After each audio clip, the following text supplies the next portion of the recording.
Come, violent death, serve for Mandragora to make me sleep. Go tell my brothers when I am laid out.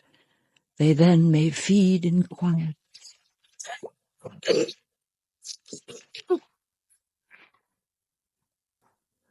Where's the waiting woman? Fetch her. Oh, you are damned perpetually for this. My turn is next. Is not so ordered? Yes, and I'm glad you are so well prepared for it. You are deceived, sir. I am not prepared for it. I will not die. Come, Badger. I will not die. I must not. Delays. Throttle her. If you kill me now, I am damned. I am quick with child. Why, then your credit's saved.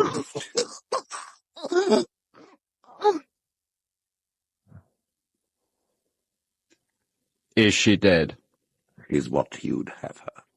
Effie from the ground. Honestly, Miss Gray. I know you did, Bevis. It's the pavement. It must be uneven, that's what it is. Oh, we should have bought a spirit level. My fault. That nameplate, isn't it rather crooked? Yes, it is, I know. Tompkins? Blessed kittens off again. Excuse me, Miss Gray. I'd better catch him. Why not get the job done properly? Here's the chap to go to. Give him a ring. Say I sent you. That's me on the front. Oh, you're very kind. Sir George Ralston, Bart, DSO, MC. Tell me, are you a connoisseur of nameplates or just a public benefactor? Actually, I'm a client. If that is your Cordelia Gray. Are you? Yes, I am. Then why do you call yourself Pride's Detective Agency? Because, Sir George, we were set up by an ex-metropolitan policeman called Bernie Pride. I see. I worked for him for a time, and then he made me his partner. When he died, he left me the agency. In that case, shall we go in? After you. You'll have some tea, Sir George? Please. Milk, no sugar. No biscuits. Tea for two, please, Miss Maudsley. Of course, Miss Gray, at once. Don't people ever tell you that... That it's an unsuitable job for a woman. They do, and it isn't. I was going to say, don't they ever tell you your office is extremely difficult to find?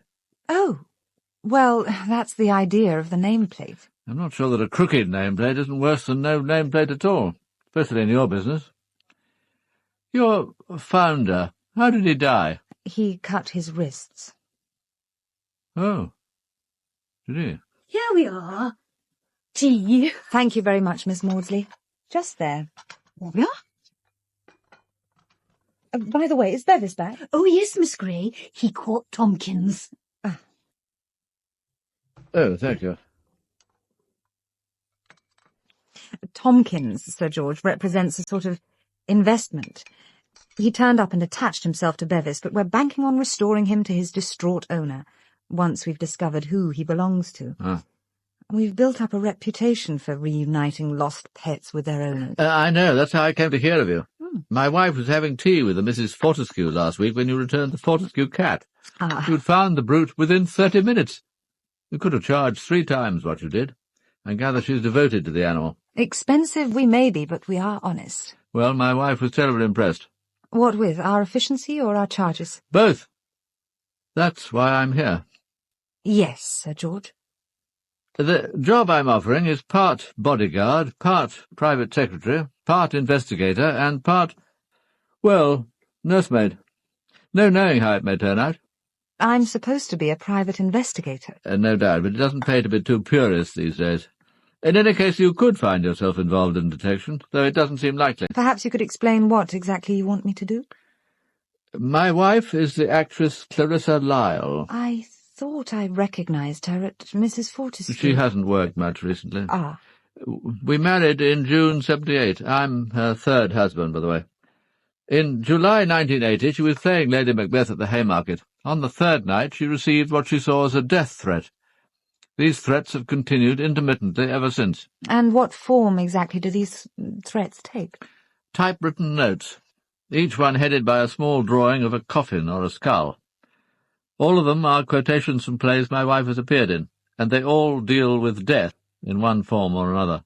The fear of death, the judgment of death, the inevitability of death. But they don't specifically threaten her. Well, she sees this harping on death as threatening. She's sensitive. Actresses have to be, I suppose. They need to be liked. These notes, do you have them? Here. The ones she kept, anyway. The first ones were thrown away.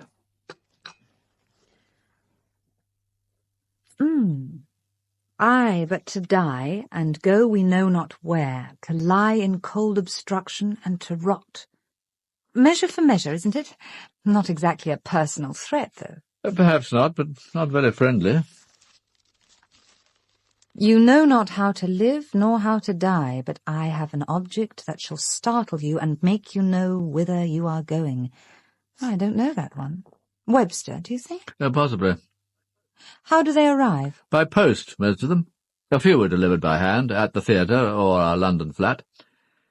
The first half-dozen or so were destroyed. These 23 are all we have now. The first one of all, the one that came when your wife was playing Lady Macbeth. What happened? She can't remember now what it said. She threw it away, thought it was an isolated bit of malice. Then a second came, and a third, and a fourth. My wife started breaking down on stage, had to be prompted. Oh. On the Saturday of the third week, her understudy had to go on. It was quite a struggle to get through the 6-week season. And then the same thing happened in her next role. The first quotation appeared on the morning the play opened. It came off after 4 weeks. And my wife's performance may have had something to do with it. She thought so, anyway. And then? And then Clarissa didn't act again until she accepted a part in Webster's The White Devil at Nottingham. Victoria something or other. Vittoria Corombona. Was that it? I was in New York at the time and didn't see it. But the same thing happened. The first note arrived the day the play opened. This time my wife went to the police. Not much joy. They took it away, thought about it, and brought it back. Sympathetic, but made it obvious they didn't take the death threat seriously. They did discover one thing, though. That particular note had been typed on my own machine. Which is that note? Here. We've dated them on the back. This is the time I was in New York. On pain of death, let no man name death to me. It is a word infinitely terrible. This skull and crossbones, Sir George, not quite the same assured touch as the others, has it? And the typing's a bit amateurish. What do you think? You may be right. Could have been done in a hurry. You still haven't explained how you think I can help. I'm coming to that. This weekend, my wife is to play the lead in a production of The Duchess of Malfi. Ah. It's taking place on Courcy Island. Do you know it? About 2 miles off the Dorset coast. The owner's Ambrose Gorringe. It's been in his family since the last century. His grandfather restored the medieval castle in the 1880s. He used to play host to the Prince of Wales in his circle. Edward would arrive with his mistress, Lily Langtry, and they all amused themselves with amateur theatricals. There's a lovely little Victorian theatre there. The present Gorringe seems intent on restoring castle and theatre to their former glory. And you want me to go to the island and be with Lady Ralston? I was hoping to be there myself, but that won't be possible. I have a meeting in the West Country which I can't miss. But she needs someone with her. This performance is important to her. They're doing the play at Chichester in the spring, and if she can regain her confidence, she might feel able to join the company. Ah, I see. But there's more to it than that. She's got hold of an idea that the threats may come to a head this weekend. Oh. In fact, that someone might try to kill her on Courcy Island. What makes her think that? Nothing she can explain, but it's what she feels. She asked me to get you. And what precisely am I being employed to do, Sir George? Protect her from nuisance, take any calls, open any letters, be on call at night, and bring a fresh mind to bear on these messages. Find out, if you can, who's responsible. You'll take the job? Yes, I'll take it. A little different from finding lost cats. Your rates will be rather higher, I assume. The daily rate is precisely the same, Sir George, whatever the job. The final bill depends on the time taken, and any expenses, of course. But as I'll be a guest on the island, they shouldn't be too high. By the way, I'll need to know who else will be there. Well, by the Saturday afternoon, when the cast and the audience have all arrived, there'll be about 100.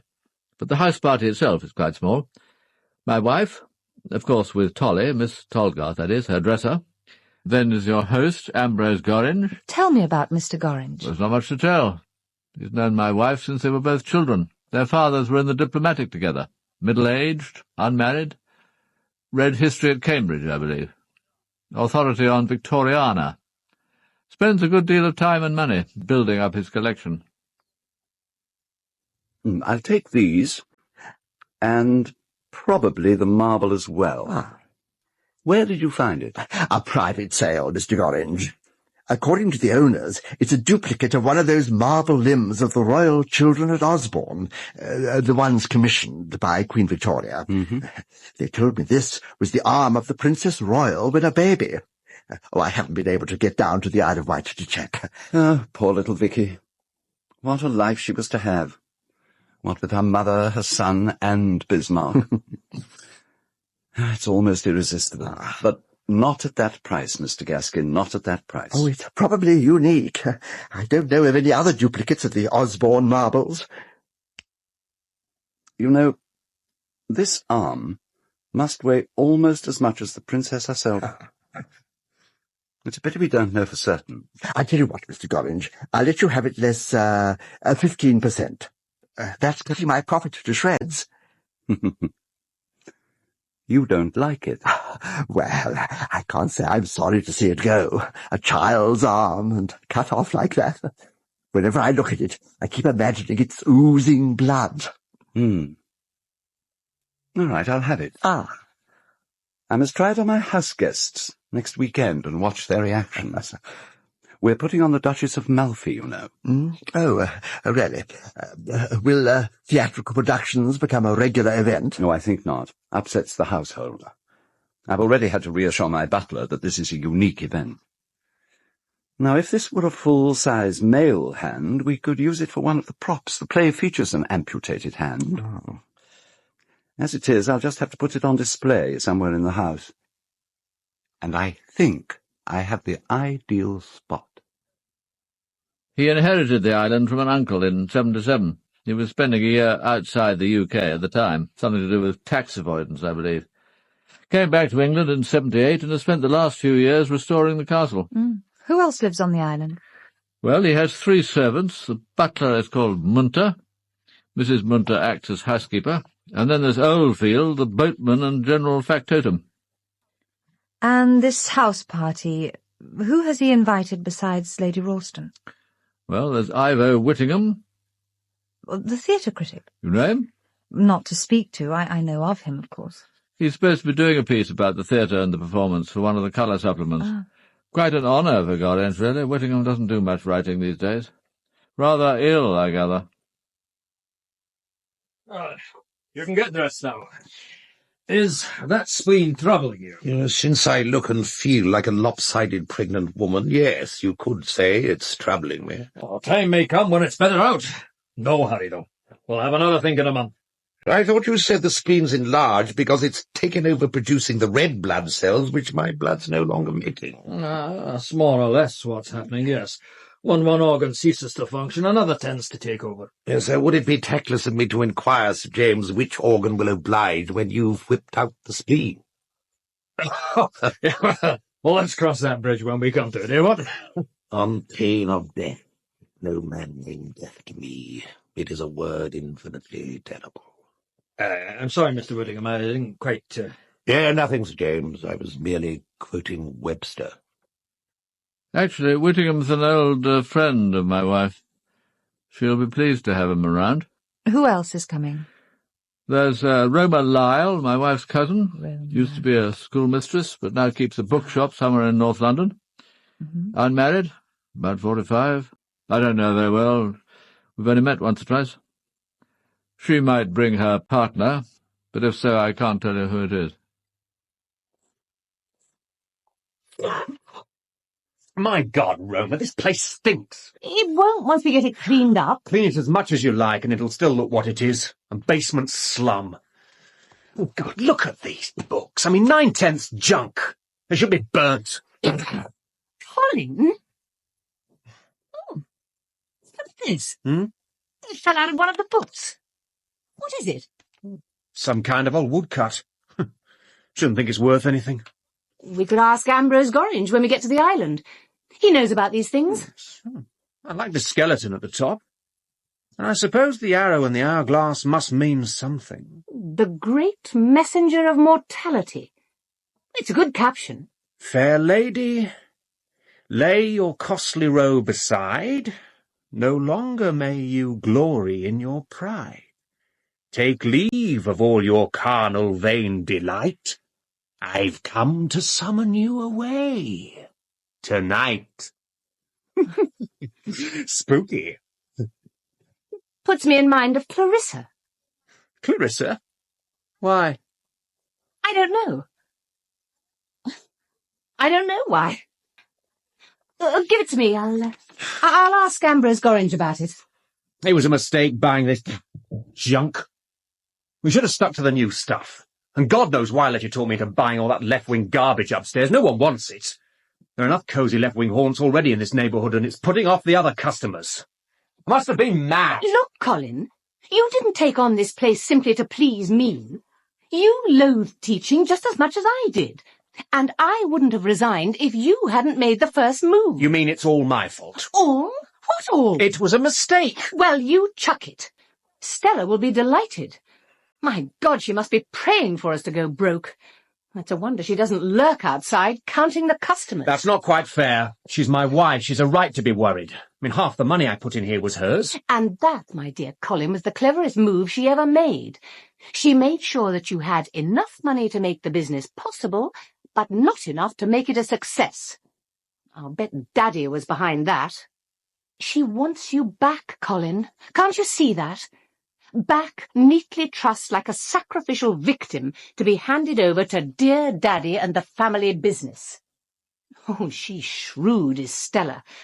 A sharp little mind to go with those sharp red nails. Oh, do shut up, Roma. We've been through all this 20 times.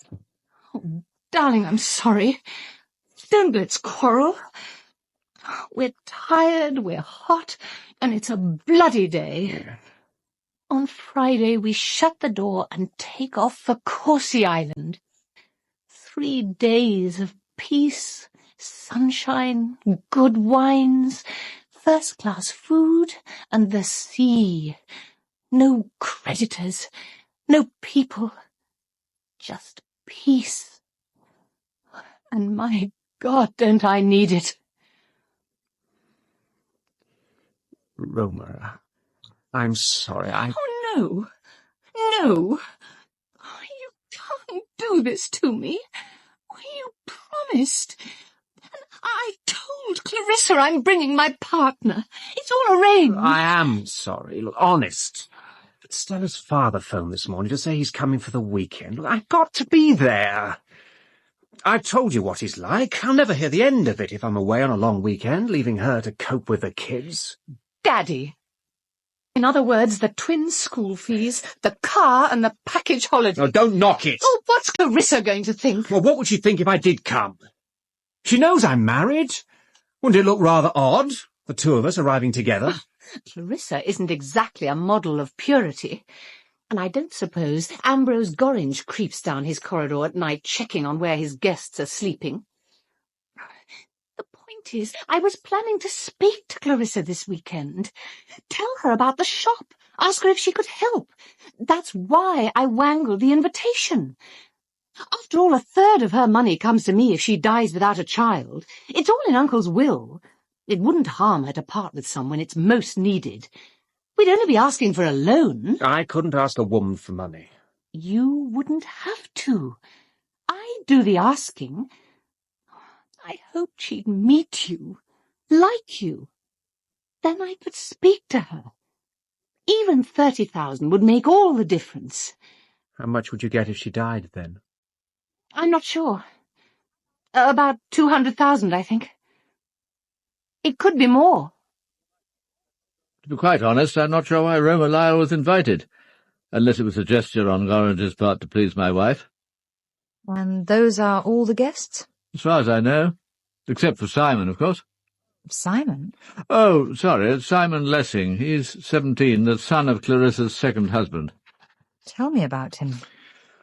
Well, his father was drowned in August 1977. After that, he wasn't happy living with his relatives, so Clarissa took him on. We've sort of adopted him. I'm not sure why he's invited either, come to that. Music's his interest. Clarissa probably thought it was time he met more people. He's rather a shy boy. One last question, Sir George. Lady Ralston is apparently so frightened for her life that she's reluctant to be on Courcy Island without protection. Is there anyone of that company she has reason to fear, to suspect? You can put that idea out of your head, Miss Gray. She has no reason to suspect any of the house party of wishing to harm her. No reason in the world. Right. I had to ask. Now, when do you want me to arrive? Your tickets are in this envelope. Oh, thank you. My wife has telephoned Gorringe to tell him she's bringing a secretary companion. You go down to Spaymouth Jetty. The launch from Courcy will be waiting to pick you up. Fine. You'll go over with the other guests. It's quite typical of Ambrose Gorringe just to send Oldfield in the launch and leave his guests to introduce themselves.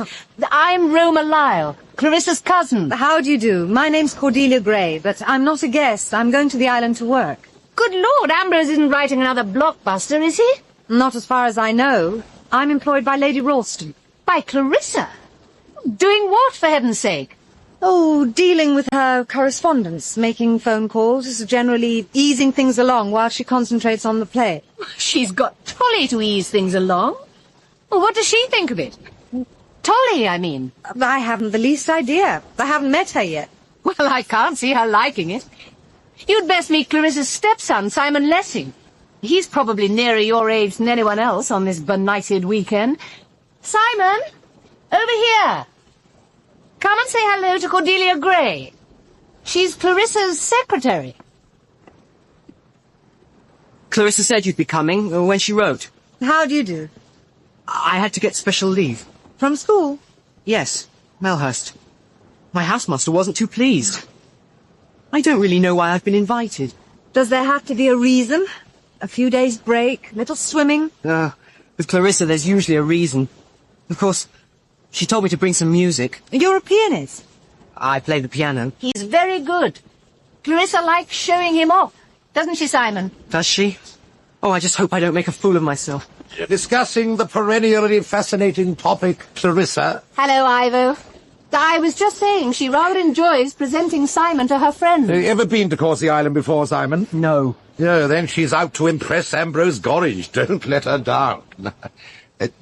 Do I know you? No, I'm Cordelia Gray. Are you taking part in the play? I'm here to work. I'm Miss Lyle's secretary, her temporary secretary. Now that makes sense. Clarissa's relationships tend to be temporary. Do you know anything about the performance? Who's taking part? Oh, didn't Clarissa explain? They're the Cottringham Players, said to be the oldest amateur company in England. They're based in Spaymouth, very convenient. Ah. They'll all be coming over by launch tomorrow. Look, we turn the headland in a second. Oh. You'll see the castle.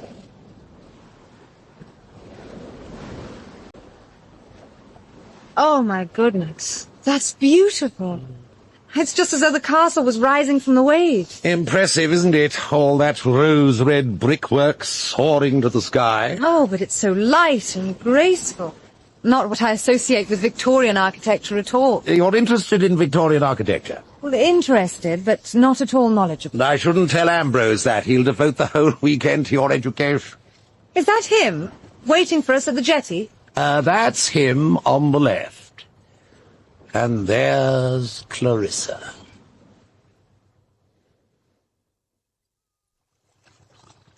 Darling! Darling Ivo! Hello, Clarissa! I'm afraid I'd have to ask for your help, Miss Gray, in getting ashore. I seem to be as weak as a kitten these Of course, days. Mr. Whittingham. Hello there. Welcome to Courcy Island. Hello, Ambrose. I'll get ashore first and give you my hand. Thanks. All right? Thank you. Oh, Clarissa, my darling. Oh. Enchanting as ever. My poor Ivo, what's life doing to you? Taking its toll, darling, but you seem to have negotiated rather special terms. How do you do it? Flatterer. Roma, my dear. Ah, it's been ages. Too long, Clarissa. Weren't you bringing someone with you, your partner? Something unavoidable cropped up, I'm afraid. I'll save him for another time. Do, darling. Come on, Simon. Don't lurk back there. Come and be introduced to Mr. Gorringe.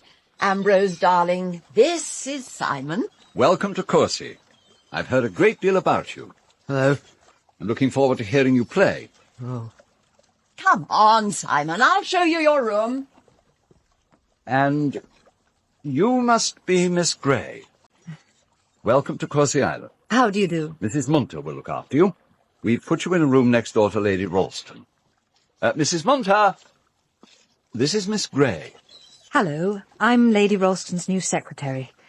If there's any post for her, it must come to me first, and I'll take any telephone calls for her. Well, Opal's just brought a package of post across from the launch, miss. Would you like to look through it? Oh, if you don't mind, thank you. Just these two. I'll take them. Of course, miss. If you'll come with me, miss, I'll show you to your room.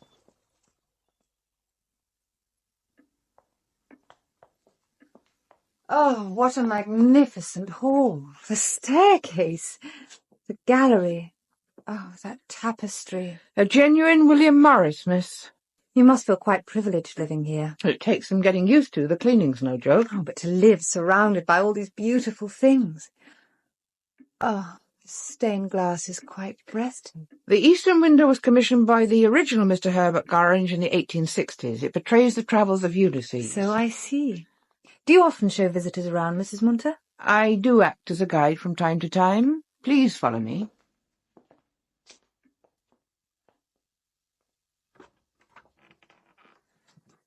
And this is your room, miss.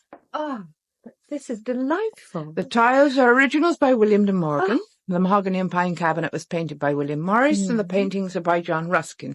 What time would you like your early morning tea, miss? 7:30, please.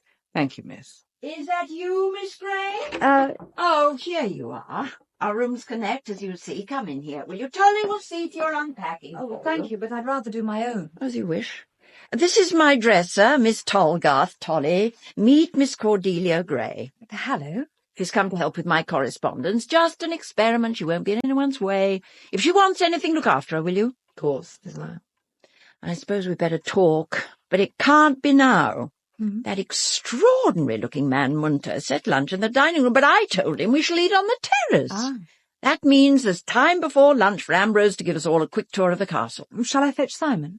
No, there's no point in him trailing round after us. He can go for a swim. And this is my chamber of horrors. Meet my notorious Victorian murderers and murderesses, all modelled in Staffordshire pottery. Do they tie up with this display of gallows literature? Yes, indeed, in some cases. This pair, for example, are the infamous Maria and Frederick Manning, hanged in November 1847 before a crowd of 50,000.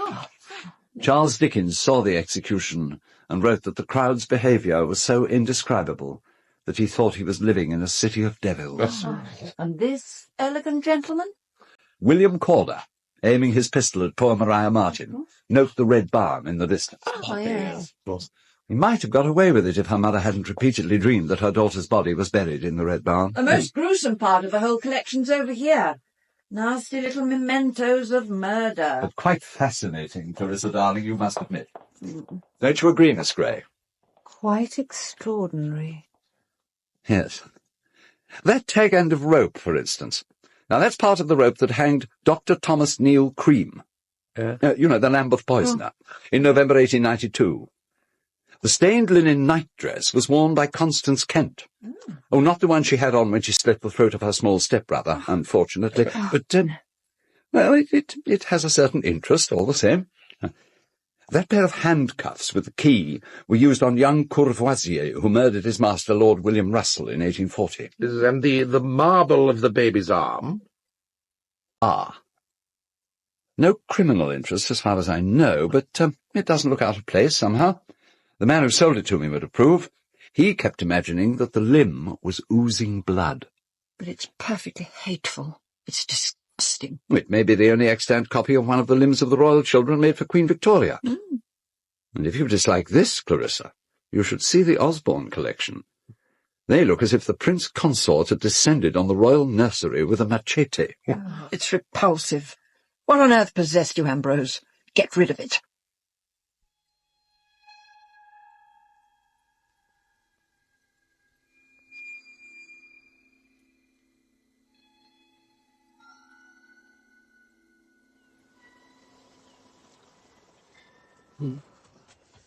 Hello.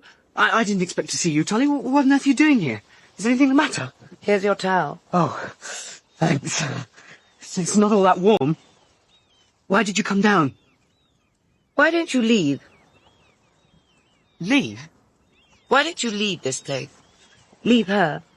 Leave Clarissa? Well, why should I? What do you mean? Well, she doesn't want you. Haven't you noticed that? You aren't happy? Why go on pretending? But I am happy. Where could I go? My aunt wouldn't want me back. I haven't any money. There's a spare room in my flat. It's only small. It used to be my daughter's before she died. You could have that for a start. It isn't much, but you could stay there until you found something better. But how could I find somewhere? What would I live on? You're 17, aren't you? You're not a child. You could find something to do. But what? I'm going to be a pianist. I need Clarissa's money. Ah, yes. You need Clarissa's money. In any case, I'm perfectly happy as I am. Suppose she gets tired of you, like she did of your father. What do you mean? She loved my father. They loved each other. He explained to me before he left my mother. Clarissa was the most marvellous thing that had ever happened to him. He had no choice. There's always a choice. But they adored each other. He was so happy. Then why did he drown himself? It's true. I don't believe you. Don't, if you don't want to. But just remember what I've said when your turn comes. Why should he do it? Why? To make her feel sorry, I suppose. Isn't that usually why people kill themselves? But he should have known. Clarissa doesn't understand about guilt. There was an inquest. They found it was accidental death. And he didn't leave a note. If he did, no one saw it. But then it was Clarissa who found his clothes on the beach, wasn't it? Yes. Suppose she died. What would you do then? Why on earth should Clarissa die? She isn't ill, is she? Well, she never said anything about being ill. What's wrong with her? Nothing's wrong with her. Well, then why talk about dying? Because she thinks she's going to die. And you know, sometimes when people think that strongly enough, they do die.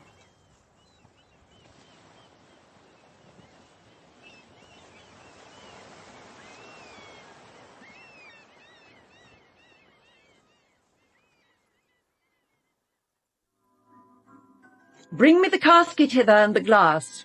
You get no lodging here tonight, my lord. Indeed, I must persuade one. Very good. Hope in time it will grow into a custom that noblemen shall come with cap and knee to purchase a night's lodging of their wives. I must lie here. Must. You are a lord of misrule. Indeed, my rule is only in the night. To what use will you put me? We'll sleep together. Alas, what pleasure can two lovers find in sleep? My lord, I lie with her often, and I know she'll much disquiet you. See, you are complained of. For she's the sprawling... the sprawling... Oh, I'm sorry. I am sorry, Mr. DeVille. For heaven's sake, Cariola, you've only got 3 lines to remember. Oh. Do cut out the coyness. You're not playing no-no Nanette. I'm frightfully sorry, Mr. DeVille. All right. Take it from the top. Oh, must we? Every time we go back, I lose the impetus. From the beginning. This bloody box is driving me mad. If we have to have background music in this scene, and God alone knows why, then surely Ambrose can find something more suitable than those damn Scottish tunes. It was your idea, darling, as I remember. Brilliant touch, too, since we're in Victorian costume. It was a musical box I wanted, not a medley of Scottish airs. And do we have to have a bloody audience? Cordelia, can't you find something useful to do? God knows we're paying you enough. Do you propose to sit on your arse all afternoon? Miss Gray and I will take a walk. The performance hasn't been exactly riveting so far, and the air outside will be fresher. Come along, Miss Gray.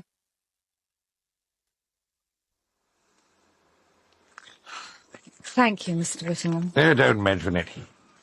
This may be a stupid question. Gray isn't an uncommon name, but you're not by any chance related to Redvers Gray. He was my father. I thought there was something. It's the eyes. You know, he had a great influence on my generation at Cambridge. Yeah. He had the gift of making rhetoric sound sincere. And now that the rhetoric and the dream are out of fashion, I suppose he's forgotten. But I should like to have known him. So should I. Ah, like that, was it? The old story. Revolutionary idealist dedicated to mankind in the abstract, but not much good at caring for his own kid. Not that I can criticise. I haven't done too well with mine.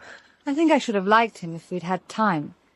I did spend 6 months with him and the comrades in Germany and Italy. And then he died. You make death sound like a betrayal. What about your mother? She died when I was born. Another betrayal. So, who looked after you? Foster parents most of the time. Then when I was 11, I won a scholarship to a convent. That was a mistake. A school, not the scholarship. They mixed me up with another C. Grey, who was a Roman Catholic. I don't think Father liked it, but by the time he bothered to reply to the education officer's letter, I was settled and they didn't like moving me. I wanted to stay anyway. Redvers Grey with a convent-educated daughter. And did they succeed in converting you? That would have taught Papa to answer his letters. No, they didn't convert me. But then they didn't try. Oh, look out, Mr. Whittingham. Oh, you're tired. Here, let's sit down for a while. Over there. No, I liked it in the convent. I suppose it was the first time I felt secure. Life wasn't messy anymore. Yes, it must have been reassuring. Even one's sins neatly classified. These venial, those mortal. Mortal sin. It has a note of splendid finality, hasn't it? It almost dignifies wrongdoing. I suppose a mortal sin has to be something really special. It's a grievous offence against the laws of God which puts the soul at risk of eternal damnation. In other words, something really evil. If, that is, you believe in the existence of evil. Oh, yes. I believe in the existence of evil. In that case, there's something you should know. Clarissa once did something you might dignify as evil, and I've a feeling that for Clarissa it could prove mortal. Are you sure you want to tell me this? Quite sure. I think it may help you in what you're here to do, whatever that may be. Very well. It happened during the run of Macbeth in July 1980. Tolly, Miss Tolgarth, had an illegitimate daughter 4 years earlier. There was no particular secret about it. Most of us knew about Vicky. A really sweet child. Tolly brought her to the theatre occasionally, but usually the girl was at home with a childminder.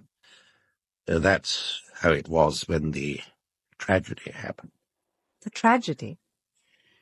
It was 2 days before the opening. Clarissa was at the theatre and the minder was in charge of Vicky. The child had slipped out into the street and was playing in the gutter behind a parked lorry. The driver didn't see her and reversed. Oh. She was horribly injured. They rushed to the hospital and operated, and she stood there very well. We all thought she'd make it. But during the opening night of Macbeth, the hospital telephoned to say there'd been a relapse and to ask Tolly to go at once. Tolly always answered the phone in the dressing room, but by pure chance, Clarissa took the call. She'd just come off for her Act 3 costume change.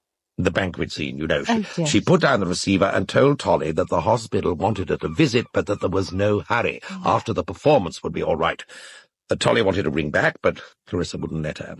Shortly after the curtain came down, the hospital rang to say the child was dead. Gosh, well, how do you know all this? I was there, in Clarissa's dressing room, when the first call came. You could say I had a rather privileged relationship at the time. When the play ended, I went backstage to take Clarissa out to supper. Tolly was still there then. It was a few minutes after we left that the hospital rang. Oh. We were all appalled when we heard the news. I took the trouble to get in touch with the hospital and ask about that first message. And when you learned what had happened, was that when you stopped being a privileged person? I should like to say it was. And the truth is, Clarissa dropped me when she discovered that her sexual favours were not an automatic guarantee of my literary ones. Like most men, I'm capable of betrayal, but not that particular sort. She found she couldn't buy favourable notices from me on tick. Who was the child's father? No one knows. Except Tolly, presumably, and she isn't saying. The question is, who did Clarissa think he was? Not her own husband, surely? At that time it was Lessing, Simon's father. Poor besotted fool. He and Clarissa had only been married a year. No, my guess is our respected producer, Adrian de Ville. Oh, you mean the man directing the Duchess of Malfi here? The same. Was Clarissa in love with him? I don't know what Clarissa means by that word. She may have wanted him. He was around at the time. Why is he here? He's famous. He doesn't have to bother with an amateur production. Why are any of us here? It's possible he sees Courcy Island as a future dramatic line-born. Ambrose could make something of his Courcy Festival if he's prepared to spend money. Not commercially, of course, but he could have some fun with it once he's got rid of Clarissa. And does he want to get rid of Clarissa? Oh, yes, hadn't you noticed? She's trying to take him over, him, his theatre, and his island. He likes his private kingdom. Clarissa is a particularly persistent invader. I don't see how Clarissa can live with the memory of that child's death. I'm not sure she can. When a person is terrified of dying, it could be because with one part of their minds they feel they deserve it. How do you know she's terrified? Because there are some emotions which even an actress as experienced as Clarissa can't hide. Look, there are explanations. It was the first night. She was totally immersed in the part. She was Lady Macbeth at Dunsinane Castle. She was all keyed up for the banquet scene. I doubt whether she'd have left the theatre at that moment to go to her own dying child. It didn't occur to her that someone else might want to. I don't see how Miss Tolgoth can go on working for her. I couldn't. But you will. I confess, I'm intrigued about your precise function here, but, presumably you won't throw in your hand. That's different. I'm just a temporary employee, but Tolly believed her when she said the child wasn't in immediate danger. She was robbed of sharing her daughter's last moments on Earth. How can she stay with Clarissa? They've been together almost all their lives. Tolly's mother was Clarissa's nurse. The instinct for worship is remarkably persistent. Though she slay me, yet shall I trust her. A perfectly well-documented phenomenon. But if, like any of us come to that, she ever face the truth about her own feelings, then I admit I do wonder what would happen.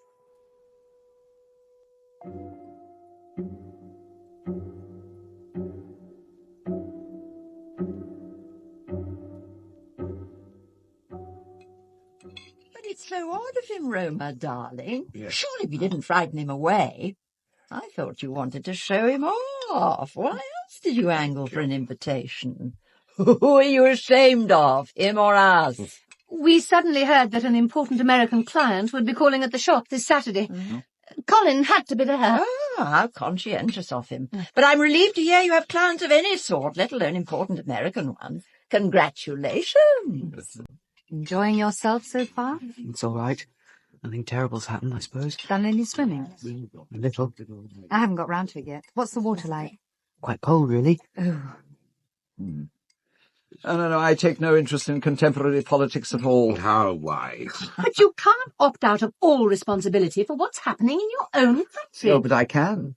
I didn't collude in the depreciation of its currency, the spoliation of its countryside, the desecration of its towns, the destruction of its grammar schools, the mutilation of the liturgy of its church. Why should I feel personal responsibility for any of it? I was thinking of aspects some of us see as more important. That our society is more violent, less compassionate, more unequal than it's been since the 19th century. And then there's the National Front. Well, you can't ignore the front. Indeed I can. Together with militant tendency that trots and the rest of the rabble. Oh, you'll be surprised at my capacity for ignoring the ignorant. But you can't just decide to live in another age. Why not?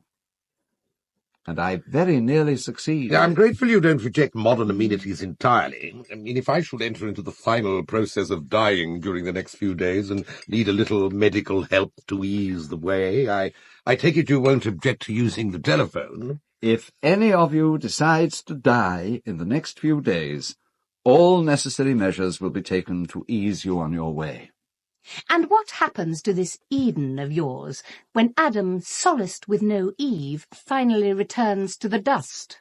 It would be almost worth marrying and breeding to have a son to follow me here. But sons, even if the process of getting them, deceptively simple physiologically, wasn't so fraught with practical and emotional complications. Sons are notoriously unreliable. A son might convert the castle to a casino and lay down a 9-hole golf course. Talking of children, what's the news of your two, Ivo? Is Matthew still living in that Kennington squat? As we don't communicate, I'm not in a position to say. Angela, on the other hand, writes a filial letter of boring length every month. My ex-wife, in case you meant to inquire, is with him in Johannesburg, which she calls Joburg. Darling, I wasn't asking for the family history. Weren't you? I rather thought you were. Oh.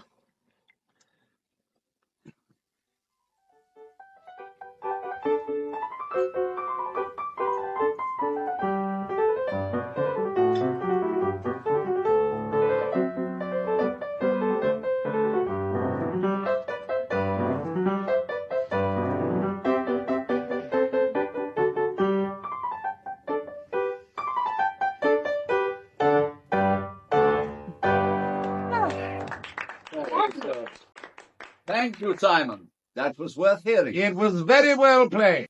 Thank you. He is good, isn't he? Now, how about a song?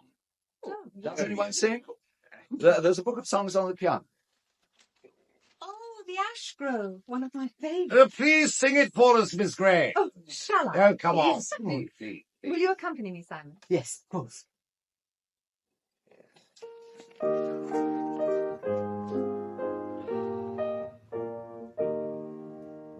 The Ash Grove, how graceful, how plainly 'tis speaking.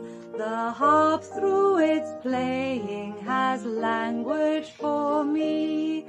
Whenever the light through its branches is breaking, a host of kind faces is gazing on me. The friends of my childhood again are before me. Each step wakes a memory as freely I roam. With soft whispers laden, its leaves rustle o'er me.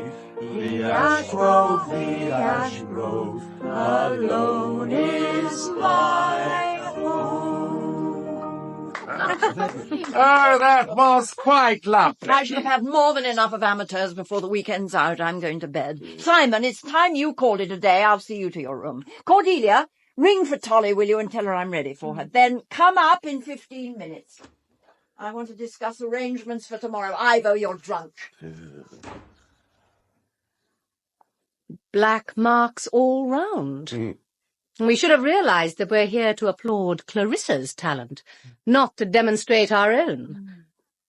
If you plan a career as secretary companion, Cordelia, you'll have to learn more tact. Are you drunk, Ivo? I shall be sober enough for what I have to do tomorrow.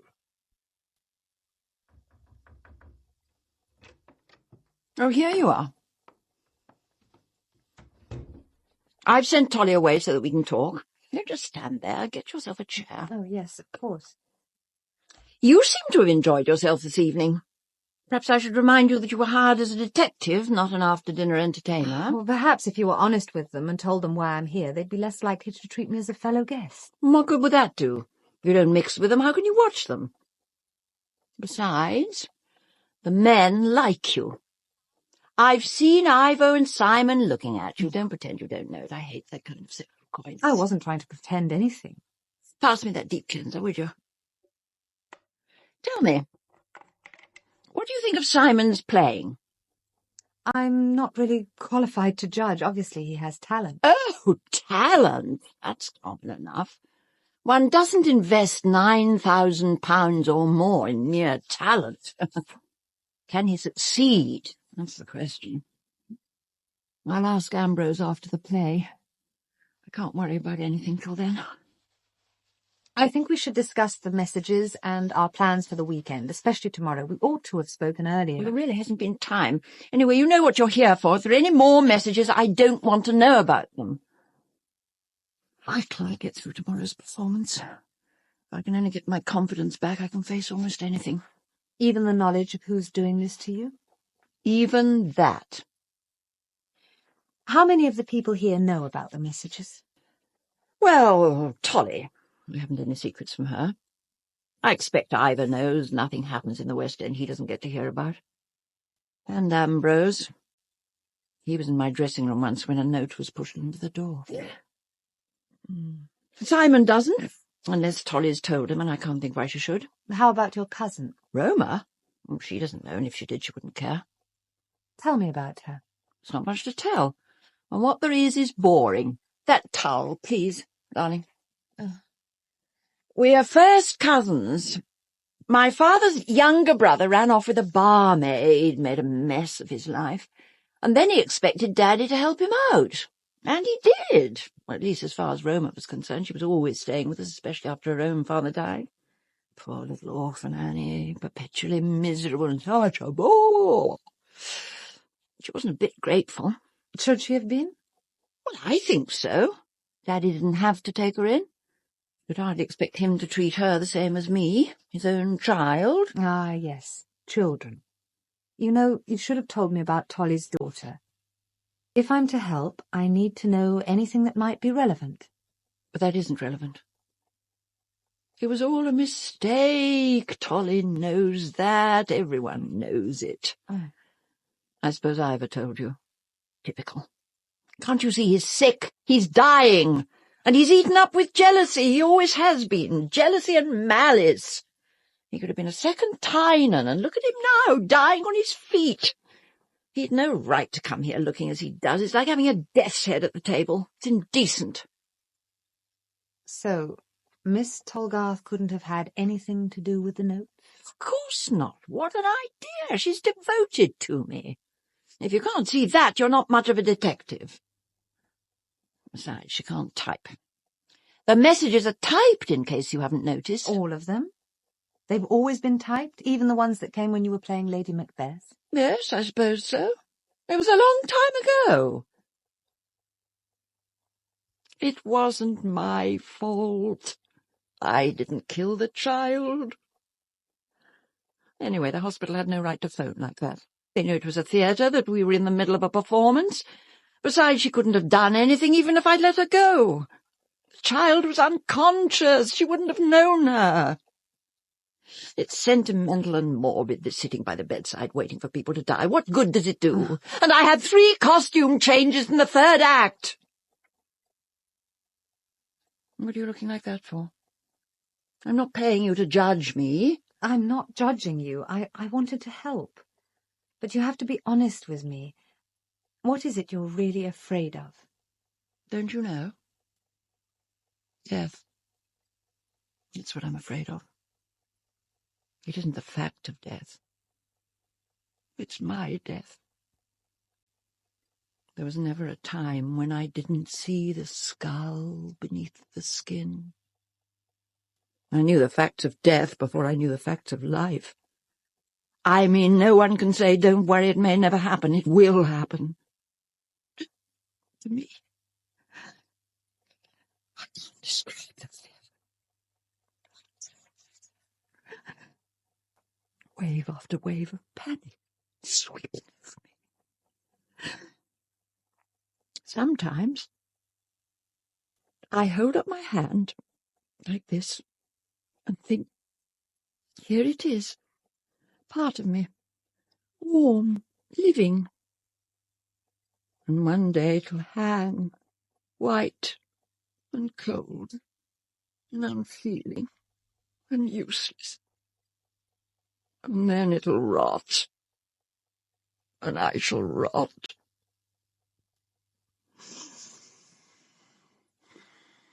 Now I've told you, and you can despise me. I don't despise you. Aren't you afraid of death? It doesn't seem reasonable to be afraid of something that's inevitable and universal. Words, just words. All they mean is that you're young and healthy and don't have to think about dying. To lie in cold obstruction and to rot. That was in one of the messages. I know. And there's another to add to the collection. I've been keeping it for you. It came by post to the London flat yesterday morning. You'll find it in the bottom of my jewel case. Over there. No, by the bedside table. On the left. Oh, I have it. It's a beautiful casket. Ambrose gave it to me this morning. A good luck present for the performance tomorrow. I took a fancy to it when I saw it 6 months ago, but it took time before he got the message. The letter's in a secret drawer. It's a very secret action. You better bring it over here. Oh, it's surprisingly heavy, isn't it? Here. You press this. Oh, that's neat.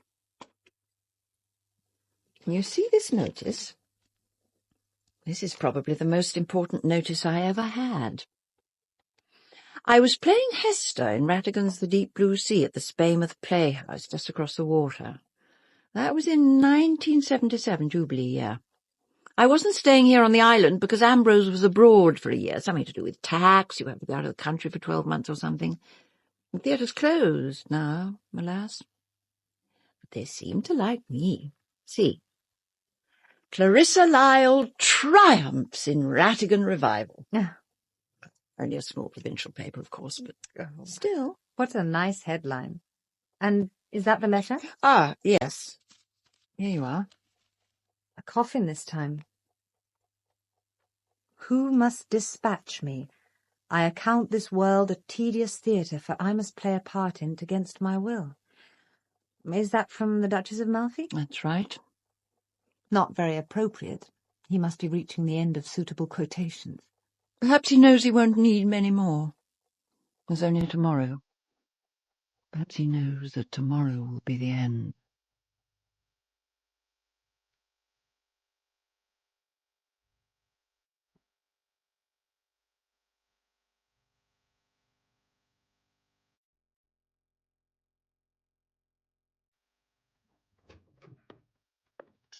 Ah! Good morning, Miss Gray. Good morning. Well, it looks as if we're going to be lucky in the weather. Yes. The guests should arrive in sunshine and get back without risk of parting with their supper. The crossing can be quite treacherous in bad weather. Will you have coffee? Thank you. And is our leading lady awake? Not yet, and I'm rather pleased she isn't. Look, I found this pushed under Clarissa's door this morning. The great messenger of mortality. Somewhat melodramatic. Is the woodcut yours? If so, someone has mutilated it for you. Look on the back. Oh, dear me. Thus it lightens into action. I am come to kill thee. Lines from the Duchess. So the messages are still coming, I did wonder. I take it that weeding out this kind of nuisance is one of your duties. One of them. So, is it yours? It looks old and valuable. No, it's interesting, but not my period. Mr. Gorringe, this is your house. Miss Lyle is your guest. I accept the implied rebuke. One's guests certainly have the right not to be menaced while under one's roof, but what would you have me do? I'm not a policeman. I can hardly interrogate my other guests. Besides, is it any more than a practical joke in poor taste? Surely the best response is a dignified silence. Clarissa should demonstrate a total unconcern. And that's what she will do, at least until after the play. She won't see this. I can trust you not to tell her. Of course.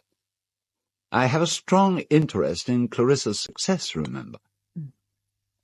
Incidentally, that woodcut belongs to Roma. Roma? How do you know? She told me she found it in a second-hand book and thought I might be interested.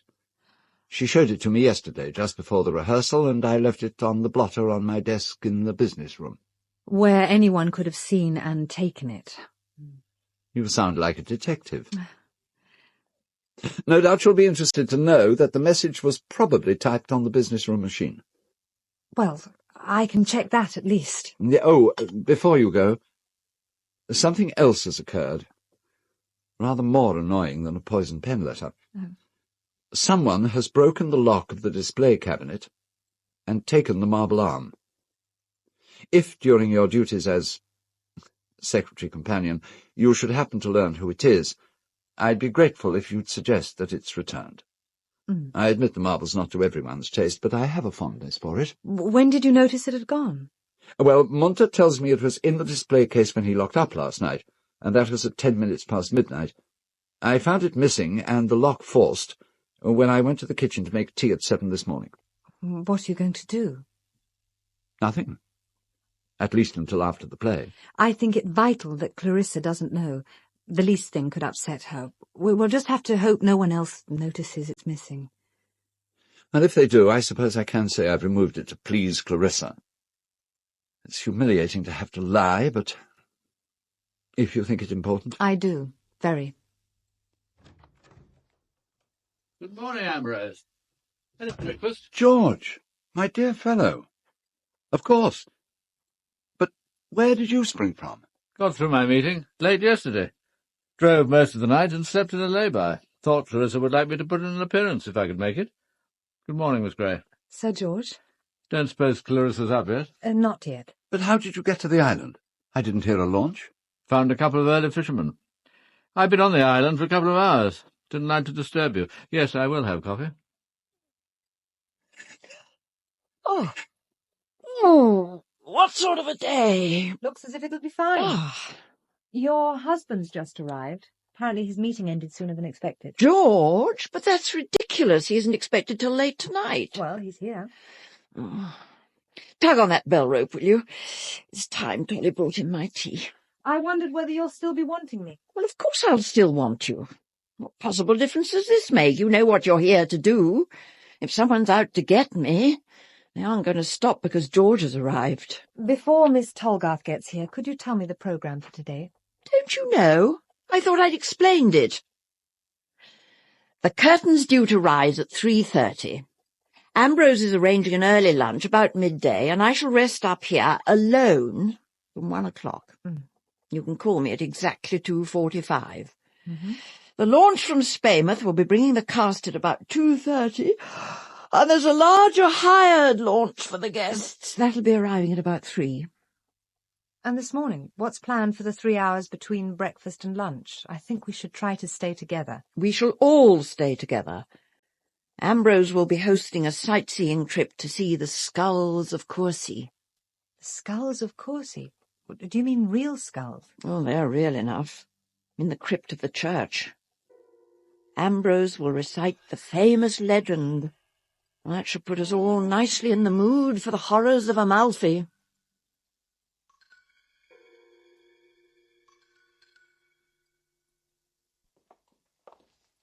Looks more like a Turkish bath than a church. I'm sorry, Gorringe, but I can't admire it. Who did you say the architect was? George Frederick Bodley. And I'm sorry you don't like it. The paintings on the reredos are by Lord Leighton. And the glass is by William Morris's firm. They specialised in these lighter hues. The east window is considered rather fine. I don't see how anyone could actually pray in this place. Oh, is that the War Memorial? Well, the wreaths appear to have been in place some little time by the look of them. There'll be fresh ones on November the 11th. Munter makes them from our own laurels and hangs one up each year. Yeah, well, his father was killed in the war. In the Navy, I think. Anyway, he was drowned. He told me that much. And do you assist at this charade? No, he hasn't asked me. It's a purely private ceremony. I'm not sure I'm even supposed to know that it happens. Well, it throws a new light on Munter, though. Who would suspect him of that streak of romanticism? It's all a bit pointless, isn't it? No one seems to know any longer what Remembrance Day is supposed to be for. It's for remembering the good chaps who gave their lives fighting for us. Once a year for 2 minutes, you wouldn't think that was too much to ask. Indeed. At our last parade, the Padre delivered a sermon about the Third World, for heaven's sake. I suppose he thought world peace was relevant. Armistice Day isn't to do with peace, it's to do with war and remembering one's dead. A nation that can't remember its dead will soon cease to be worth dying for. Very But you true. can't... And what's so peaceful about the Third World, anyway? Now, ladies and gentlemen, if you will follow me, I'll lead the way down to the crypt, where we keep our skulls. This way. Of course, I've seen all this before. It still sends shivers down my spine.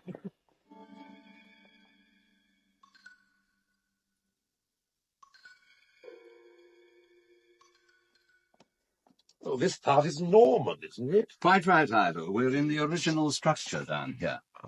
Now, are we all assembled? I'll put on the electric light now. Oh, good. Oh, my God! Who on earth were all these people? Generations of Courcy folk. To pack all these skulls together, row after row of them. It's obscene. But practical, Miss Lyle, you must admit, the optimum use of available space. Oh, hundreds of grinning skeletons. Deliciously horrific, don't you think? It's like a nightmare. And all wedged tightly together. Isn't that cement? Some of them have been cemented together. How observant, Miss Gray. Yes, that was found necessary some years ago when the skulls on the bottom rows began to crumble under the weight. Who gathered all these skulls together? My revered forebear, Herbert Gorringe, in the 1860s, soon after he bought the place. The story goes that all the inhabitants of Courcy Island were wiped out in the 17th century. Apparently, the de Courcy at that time had taken to exercising his droit de seigneur a little too freely. Local maidens from the mainland abducted, raped, and their tortured, mutilated bodies brought in on the tide days or weeks later. No one dared to do anything. Then came the bubonic plague. It raged particularly fiercely on this coast. The island was safe, till one day the father of one of de Courcy's victims, knowing he was infected, launched his boat and set sail for the island.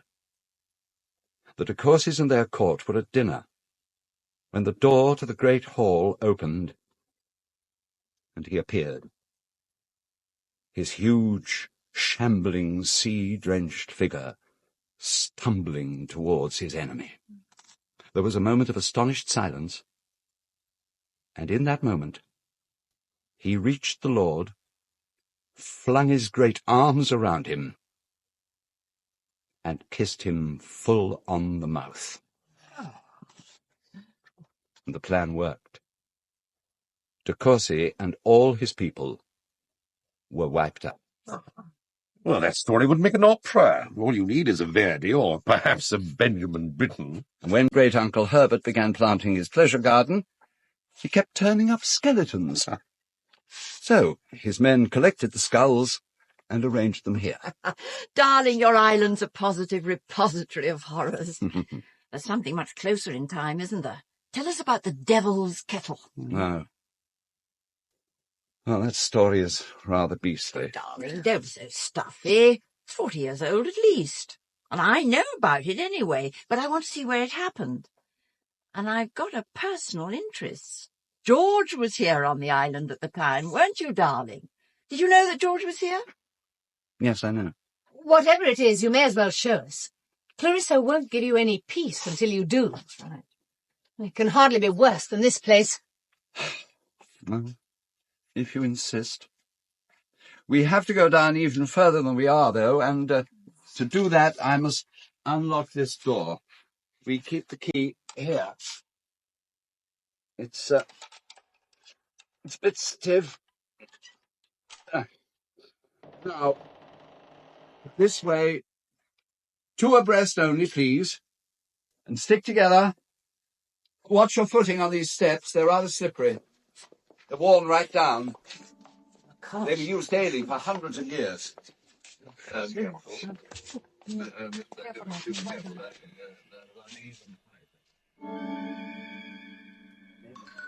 it's all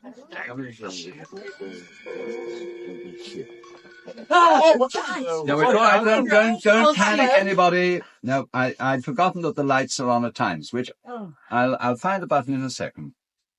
There. I wish you'd warned us before playing silly tricks. No trick, I assure you, and it won't happen again. We must be 40 feet below ground. How is it ventilated? By shafts. One of them comes up into the concrete bunker they built in the war to guard the southern approach to the island. There are several others. Right, now, everybody, gather round. This trapdoor leads down directly to the Devil's Kettle. Oh. Now, just draw back the bolts and open it, and you'll be able to see.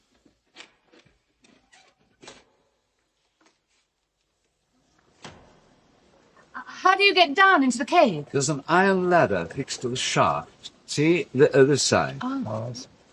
Runs down the wall. Oh, yes. Now, tell. It happened in 1940. The island was taken over by the government as a camp and interrogation centre. Foreign nationals, suspected spies, Nazi sympathisers, you know the sort of thing. That's when you were stationed here, wasn't it, George? Right. In March 1940, there were about 50 internees on Corsi. Among them a hardcore of dedicated Nazis. They suspected one of their group, a boy of 22, of having betrayed their organisation to the British during interrogation. Perhaps he had. Or perhaps he was a British undercover agent, I don't know. What is beyond dispute is that the Nazis convened a secret court in the crypt of the church and condemned him to death. They brought him, bound and gagged, down that passageway to this spot. They pulled open the trapdoor. Looked down.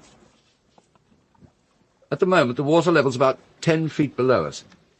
That's because the tide's on the turn. At high tide, the cave is always flooded. Every one of those iron rungs is covered. They bound their victim to the ladder, and they left him there to drown. He was a very tall young man. He died slowly in the darkness, and he died hard. Later, one of them crept back to untie him and let his body float out to sea. It's not the pleasantest way to die. How did the story get out? Someone talked eventually, I suppose, but not until after the war. Someone may have condoned what happened. After all, the army was in charge here, yet the internees got their hands on the keys to the crypt and the secret passage. And that suggests at least a degree of official carelessness. What was he called, darling, the boy who died? His name was Carl Blythe. Oh, yes, Blythe. And the extraordinary thing is that he was English. Well, his father was anyway, his mother was German. And George was actually at school with him, weren't you, darling? They were at Melhurst together. Do they still remember him, I wonder, Simon? But you didn't like him, did you, George? He was 3 years older than you, and a bully. In fact, you hated him. And then to find him here, and at your mercy. Wasn't it odd? Can we get out of here? I feel like a voyeur. And I feel cold. If my wife has satisfied her curiosity, perhaps we might go.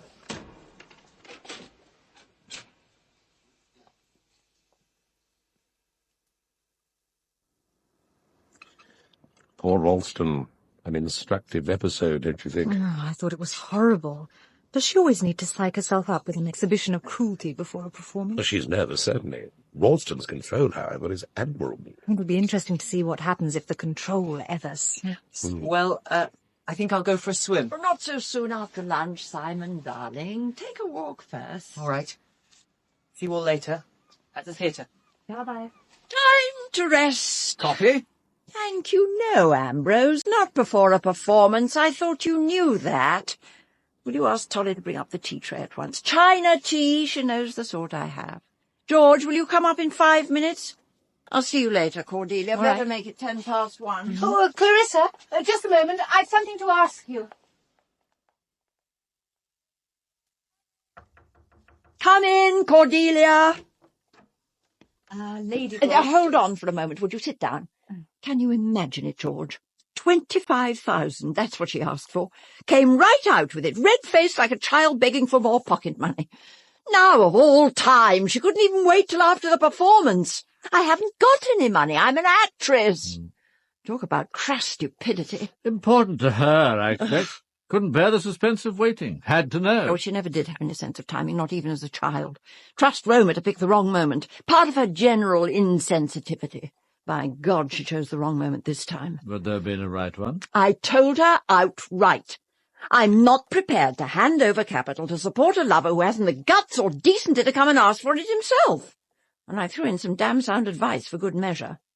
If you have to buy yourself a man, he's not worth having. She's madly in love with him, of course. That's what this shop of theirs is all about, a ploy to get him away from his wife. Roma in love, I ask you. My dear, is all that our concern? The money's my concern. Apart from anything else, I haven't a hope in hell of making a go of it. No capital, no experience, no sense. Why should I throw good money after bad? As you say. Cordelia, go and get yourself dressed. Right. Then lock your door and come out this way. I don't want you fussing about next door while I'm resting. Mm-hmm. I suppose you'll be wearing that Indian thing again. Well, it shouldn't take long to get into. None of my clothes take long to get into. Nor to get out of, I dare say. Oh, Clarissa. Oh, dear George, always so gallant. I wondered whether you'd like me to stay next door while you rest. The connecting door could be open or locked as you like. I wouldn't make any noise. I've told you I don't want you next door or anywhere near me for that matter. I can't speak verse when I know someone's listening, and I might want to. With the 3 doors locked and no telephone, I suppose I can hope to be left in peace.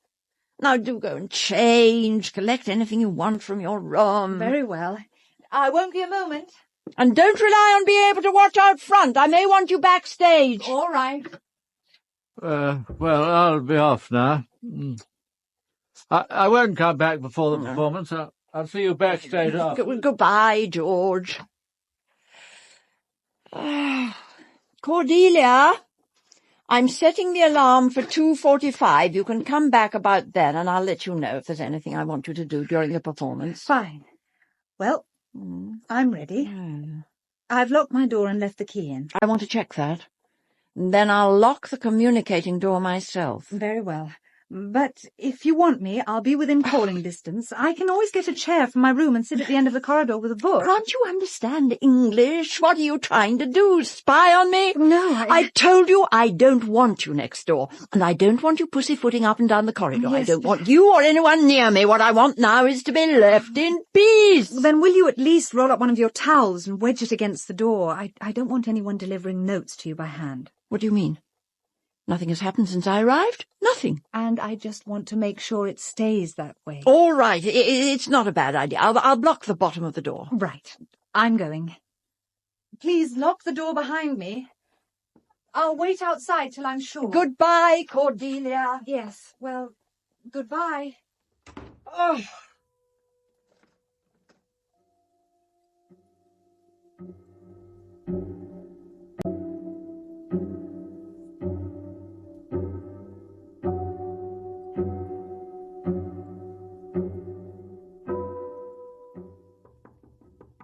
Lady Ralston, it's nearly 2:45.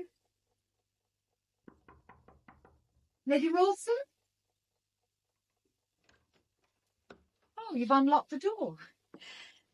Are you up already? It's 2:45. Oh, no. Oh, yes, George! Oh, God! What is it, Miss Gray? What can I do? It's Lady Ralston. Stop that bloody clock. Oh, yes, that's the... I can't see a damn thing. What's happened? Draw the curtain.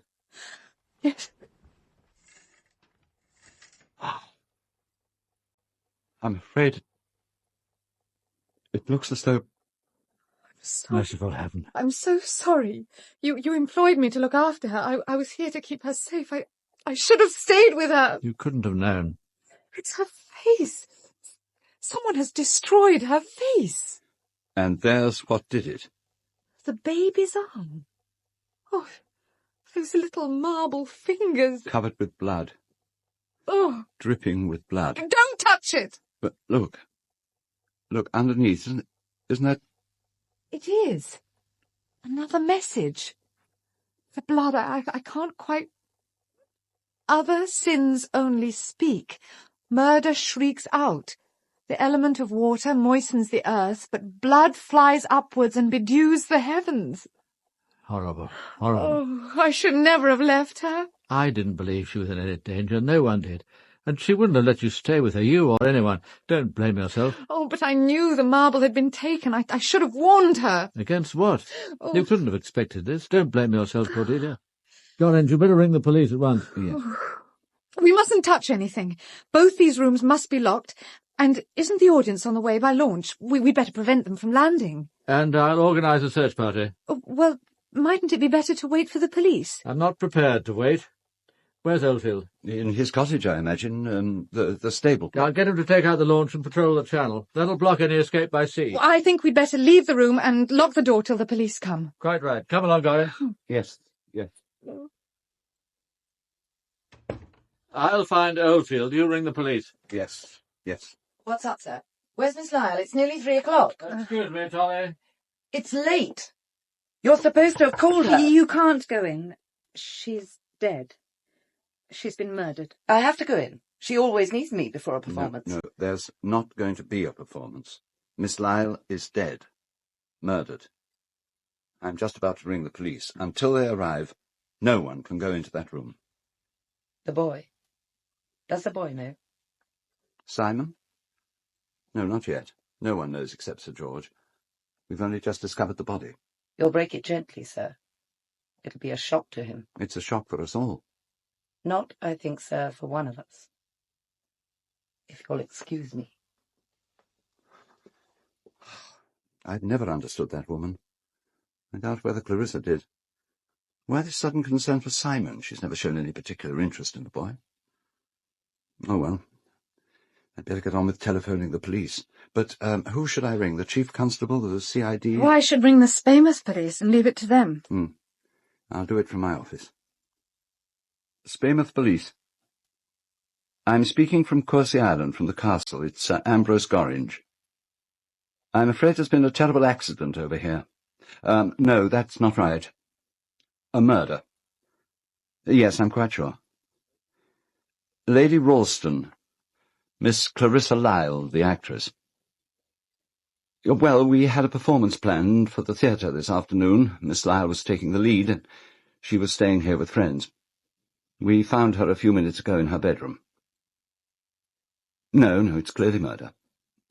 I won't go into details if you don't mind, but it's very messy.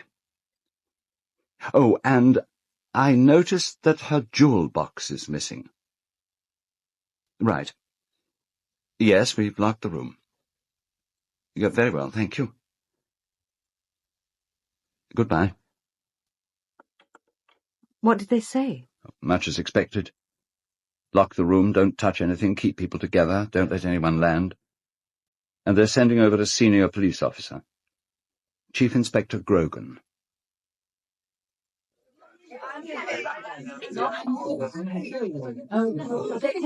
Will you all come on stage, please? Now, quiet. Quiet, please. Everybody. I'm afraid I have some very shocking news for you. I don't know quite how to put it, except to say that Clarissa Lyle is dead. And there's worse, I'm afraid. As Miss Gray here, her secretary, can confirm, it looks very much like murder. I've telephoned the police, and they'll be here shortly. In the meantime, they've asked that you all stay together here in the theatre. Now, Munter and his wife will bring you tea and coffee and anything else you need.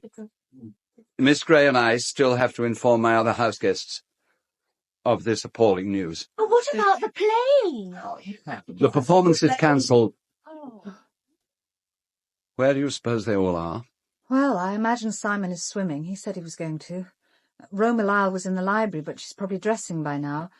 I imagine Ivor Whittingham is resting in his room. He's been looking none too well. Well, see them, will you, and break the news?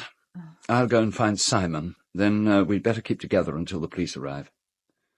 I suppose the courteous thing would be to stay with my guests in the theatre, but I'm not in the mood to face a barrage of questions. The less they're told for the moment, the better. And you mean we should keep quiet about the actual cause of death? We don't know the actual cause of death. But, yes, I think we should say as little as possible to anyone. But surely it's obvious her face was battered in. That may have been done after the death. There was less blood than you'd expect. Well, there was more than enough blood for me. You're remarkably knowledgeable about this sort of thing for a secretary companion. I'm quite sure you've already guessed I'm no such thing. I'm a private detective. There's no point carrying on the charade any longer, and if you're going to say I've been useless, I know that too. Oh, my dear Cordelia, what more could you have done?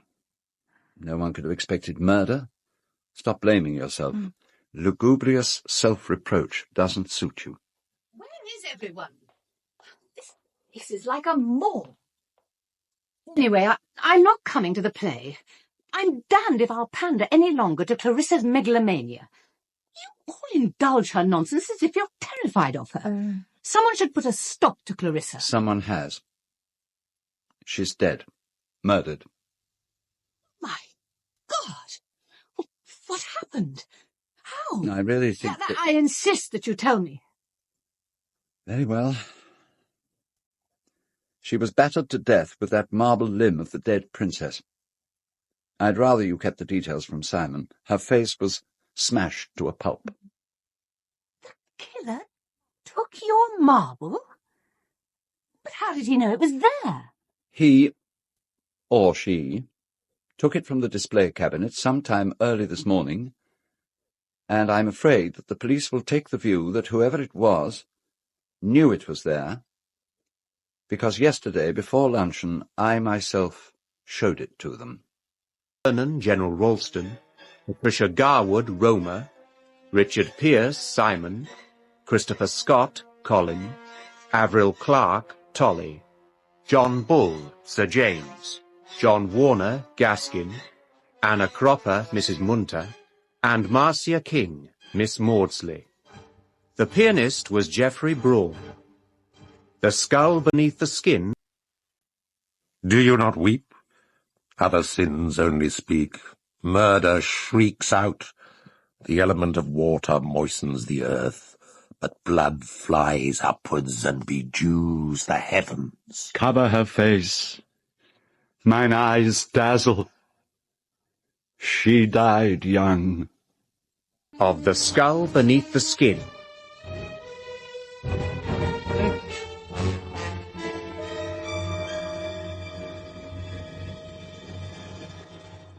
Thank goodness we've got the cast off the island. I'm surprised that Grogan man let them go so easily. Well, they could scarcely have had anything to do with it. They all arrived after Lady Ralston was dead. And they can't complain the day's been dull, even if they've been done out of their moment in the spotlight. Clarissa's murder will be all over the county by dinner time. That means we can expect a press invasion at dawn. What will you do? Prevent anyone from landing. And I'll instruct Munter to refer all telephone inquiries to the police at Spaymouth. Let them cope. More tea, anyone? Ah, thank you, Roma. Now, Ivo, you have all the London gossip. Tell us about this man Grogan. I confess that on first acquaintance I don't take to him. Well, I admit I did telephone a contact from this very room, in fact, while you were busy receiving the inspector and his minions. The story is that he resigned from the Met because he was disgusted with the corruption in the CID. And that, of course, was before the latest purge. That should reassure you, Roma. Nothing about the police reassures me. I suppose I'd better be careful about offering him drink. It could be construed as an attempt to bribe or corrupt. He appears to be one of nature's sea-green incorruptibles. I wonder if the chief constable, or whoever decides these things, sent him here to fail. Why on earth should anyone do that? Well, on the principle, better the new broom than one of your own. And he could very easily fail. I don't know. But doesn't this have all the hallmarks of a storybook killing? A close circle of suspects, an isolated scene of crime conveniently cut off from the mainland. It should all be tied up in a week. Suspects ranked in strict order of priority. First the husband, then the heirs, family, friends, acquaintances. As an heir and a member of the family, I hardly find that reassuring. If the killer keeps his head clear and his mouth shut, I doubt whether he's in real danger. Oh? It isn't what the police know or suspect, it's what they can prove. You sound as though you don't want it solved. On the contrary, I should prefer to have it solved. It'd be tedious to spend the rest of one's life as a suspected murderer. It'll bring in the summer tourists, though, won't it? People love blood and horror. You'll be able to show the scene of the crime. For an extra 20 pence, of course. I don't pander to sensationalism. That's why summer visitors don't get shown the crypt. And in any case, this is a murder in poor taste. Aren't they all? Not necessarily. But this one strikes me as particularly bizarre, extravagant, and theatrical. In other words, entirely appropriate to its subject. Incidentally, isn't it odd that we've been left here alone? I thought there'd be at least a plainclothes underling sitting in and taking notes of all our indiscretions. Cordelia, in your capacity as a private eye, I suppose you've been co-opted and will be reporting everything back to the inspector. I am employed by Sir George. And the police know their limits. This is still my house and my library, and they come here by invitation. Until they decide to charge someone, we're all entitled to be treated as innocent, even Ralston, presumably. Though, as husband, he's certain to have been elevated to chief suspect. Poor George. Selected for the first grilling. He's been gone an inordinately long time. Must be hell for him, especially if he really loved her. My guess is he stopped loving her 6 months after the wedding. He must have known by then that she was incapable of remaining faithful to anyone. If he didn't kill her, and I don't for one moment believe it was him, he's probably not entirely ungrateful to whoever did. And the money will come in useful to subsidise that fascist organisation he runs. But don't you get some of the money, Roma, my dear? And won't it come in useful to you? I'll be glad enough of it, I suppose, when it actually comes. But I don't need it. It certainly isn't important enough to kill for. And I damn well resent the offensive way in which we've all had our fingerprints taken. I mean, what else are they doing, apart from grilling poor George? Collecting scientific evidence, samples of blood, body fluids. They'll analyse the dregs of tea to find out if she was poisoned or perhaps drugged before she was killed. She was lying very peaceably on her back. It didn't need a drug for Clarissa to lie peaceably on her back. I'm sorry. It's just that I can't really believe it. I can't picture Clarissa lying there, battered to death. She was alive, now she's dead. I didn't like her, and she didn't like me. Death can't alter that. I'm going for a walk. I've got to get out of this place. If Grogan wants me, he can come and find me. Yes, I suppose Ralston will get most of the money. How much is that, Ambrose? Oh, my dear, I don't know. Clarissa never confided the details of her personal finances. We weren't that close. I rather thought you were. Now, that's one surprising fact about Clarissa. She loved to gossip, but she could certainly keep a secret when she wanted to. Clarissa liked hoarding, and that included nuggets of useful information. How unexpected, and how very dangerous. Oh, George, my dear fellow. How did you find the legendary Grogan? Perfectly civil. I suppose he knows his business. I confess to some curiosity about police strategy and technique. For viewing Agatha Christie at the vaudeville is a poor preparation for the real thing. Oh, it's all pretty much as you'd expect. Where was I and what was I doing this afternoon? I told them. I was bird-watching on the West Cliffs. I was also able to say I saw Simon through the binoculars on the way home. I saw him coming ashore after his swim. Grogan seemed to think that was important. Well, what about this morning? Are we expected to detail every waking moment? Didn't say more than I needed. Told them about our communal visit to the church, mentioned the Devil's Kettle and the wartime drowning, but didn't give details. No point in confusing the investigation with old history. Not their concern. How reassuring. That's rather the line I propose taking. I'll have a word with Roma when the opportunity arises, and George, you might speak to the boy. When I see him. Oh, sorry, I forgot. Cordelia, they want you, no? Oh, right. Where are they? I put them in the business room. You're saying you locked your door from the inside? That's what I said, Chief Inspector, from the inside. And left the key in the lock? Yes. I still don't see why. It seemed the sensible thing to do. Anyway, Lady Ralston said she wanted to make quite sure for herself, after I'd gone, that the door was locked. Sergeant Buckley, would you kindly check back and see what Miss Gray told us last time on this point? Yes, sir. Oh, here it is. Miss Gray, I locked the door of my room leading to the corridor. Question, from the inside? Answer, yes. And what did you do with the key? I left it in the lock. Why? I wanted Lady Ralston to be able to check for herself before she locked the communicating door. Right. Well, Miss Gray, whose idea was it? Yours or Lady Ralston's? I honestly can't remember. What I do know is that she was extremely anxious to be left entirely alone. I let myself be persuaded. So you went out into the corridor from Lady Ralston's room? That's right. And she locked herself in? Yes. You didn't lock the door from the outside. Of course not. I've gone through this sequence at least 3 times, Inspector. 3 times? Sergeant Buckley? I believe it is, sir. And you'd persuaded Lady Ralston to wedge a towel under the door? That's right. Why precisely? Again, please, Miss Gray. To make quite sure she didn't receive another of those threatening notes, especially so close to the performance. You'd already intercepted 2 while on the island? That's right. One in the post that came over with us in the launch, and a second when we were all together down in the crypt, when the lights failed. When you came back to Lady Ralston's room just over an hour later, the door was unlocked? Yes. It surprised me. I thought she'd already got up and was dressing. And the towel, Miss Gray? Where was the towel she was supposed to have wedged under the door? I don't know. There wasn't a towel around. This missing jewel box that Mr. Gorringe reported, did you notice it had gone? Yes, I did. But in the shock of finding the body, I didn't say anything. You say you were employed by Sir George Ralston to be with his wife? I was employed to look after her. And I let her get killed. Well, stop feeling sorry for yourself. Presumably you didn't think she was in any real danger, nor did her husband. Nor did the Metropolitan Police, apparently. Well, I can see why they might have been sceptical. Really? Yes. I wondered whether Lady Ralston had sent one of those notes herself, the one written on her husband's typewriter when he was in America. And why should she do that?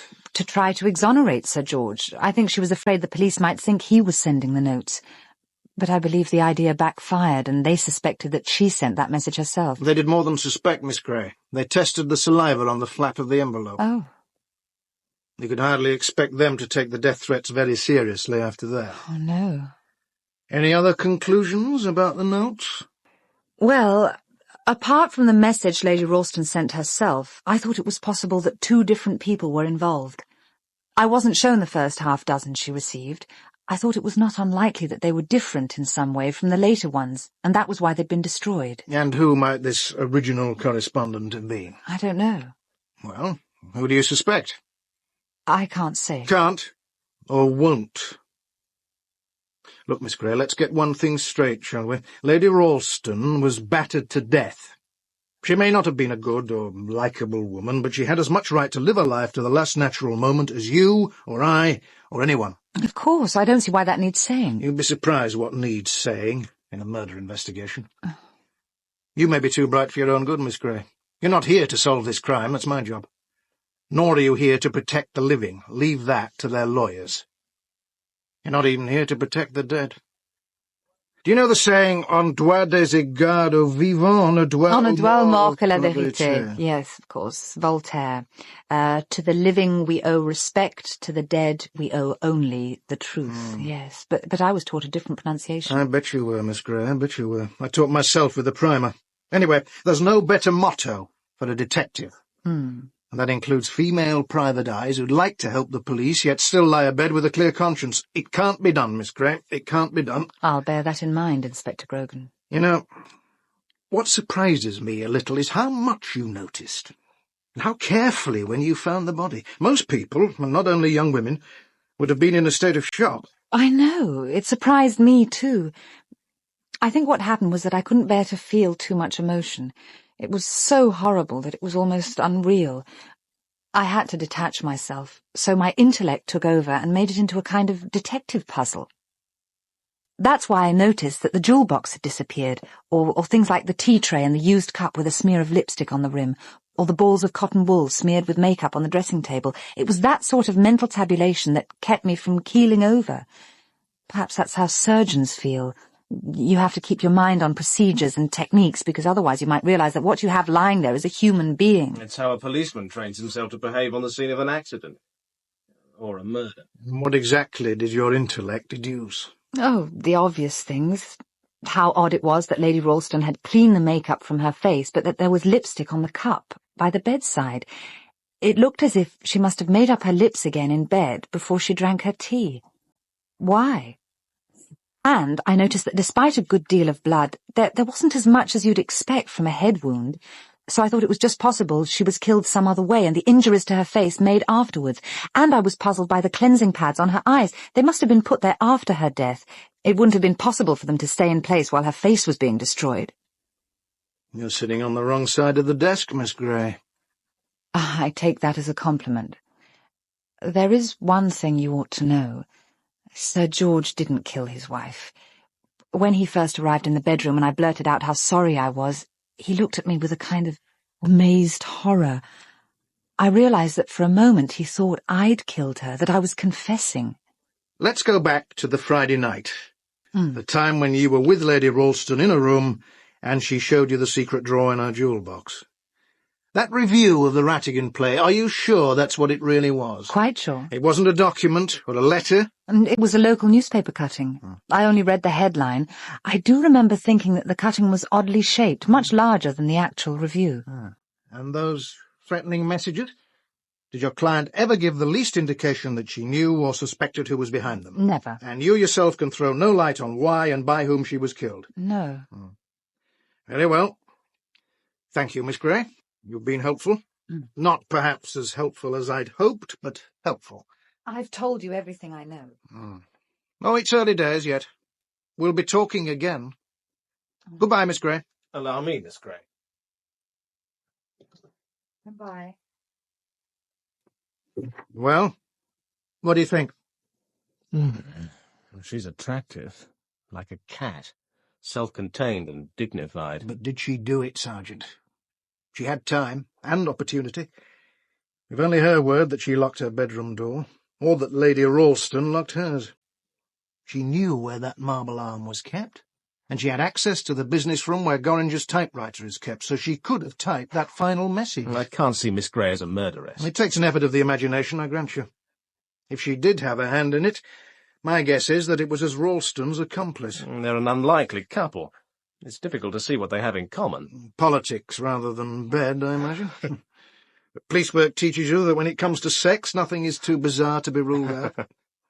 Did you believe what she said about that look of amazed horror on Ralston's face? No doubt he would look amazed if he thought she was confessing to a murder he'd done himself. So, we'd better find out what, if anything, the Met know about Cordelia Grey and her agency. And while we're at it, there are a whole host of other unanswered questions. What did Simon Lessing really feel about Clarissa? And how exactly did his father die? Yeah. Is Miss Tolgarth quite the devoted dresser-cum-family retainer that we're supposed to believe? What sort of money is Sir George spending on his private militia? How much precisely is Roma Lyle going to get from the will, and how badly does she need it? And that's just for starters. There's certainly a choice bunch of suspects. A baronet, a distinguished theatre critic, a best-selling novelist, a female private eye, a respectable bookseller, ex-schoolmarm, and a spotty schoolboy. To say nothing of the butler, sir. Difficult to overlook a man as tall as that. Thank you for reminding me, Sergeant. We mustn't forget the butler. In fact, why not let's hear what Munter has to tell us? My duties, sir, have never been precisely defined. This is not an altogether orthodox household, but I'm in charge of all the domestic arrangements, and I supervise the two other staff, my wife and Oldfield. And how long have you been part of this unorthodox household?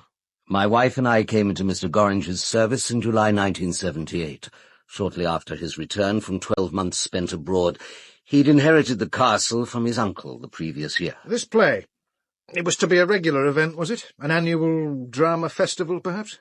I'm sorry, sir. I have no means of knowing that. Mr. Gorringe didn't confide his plans to me. Once was enough, I should think. Must have made a lot of extra work for you and your wife. The domestic inconvenience caused by Lady Ralston alive was as nothing compared with the inconvenience of her murdered. You found her a pleasant, likeable guest, then? She seemed a very agreeable lady. Right. Now let's get on with it. You know what we want, a full account of where you were, what you were doing, and who you saw between 1 o'clock, when lunch was over, and 2:45, when Miss Grey found the body. I spent the whole of that period on the ground floor of the castle, preparing for the play and the supper party that was supposed to follow the performance. I doubt if I was out of someone's sight throughout that time.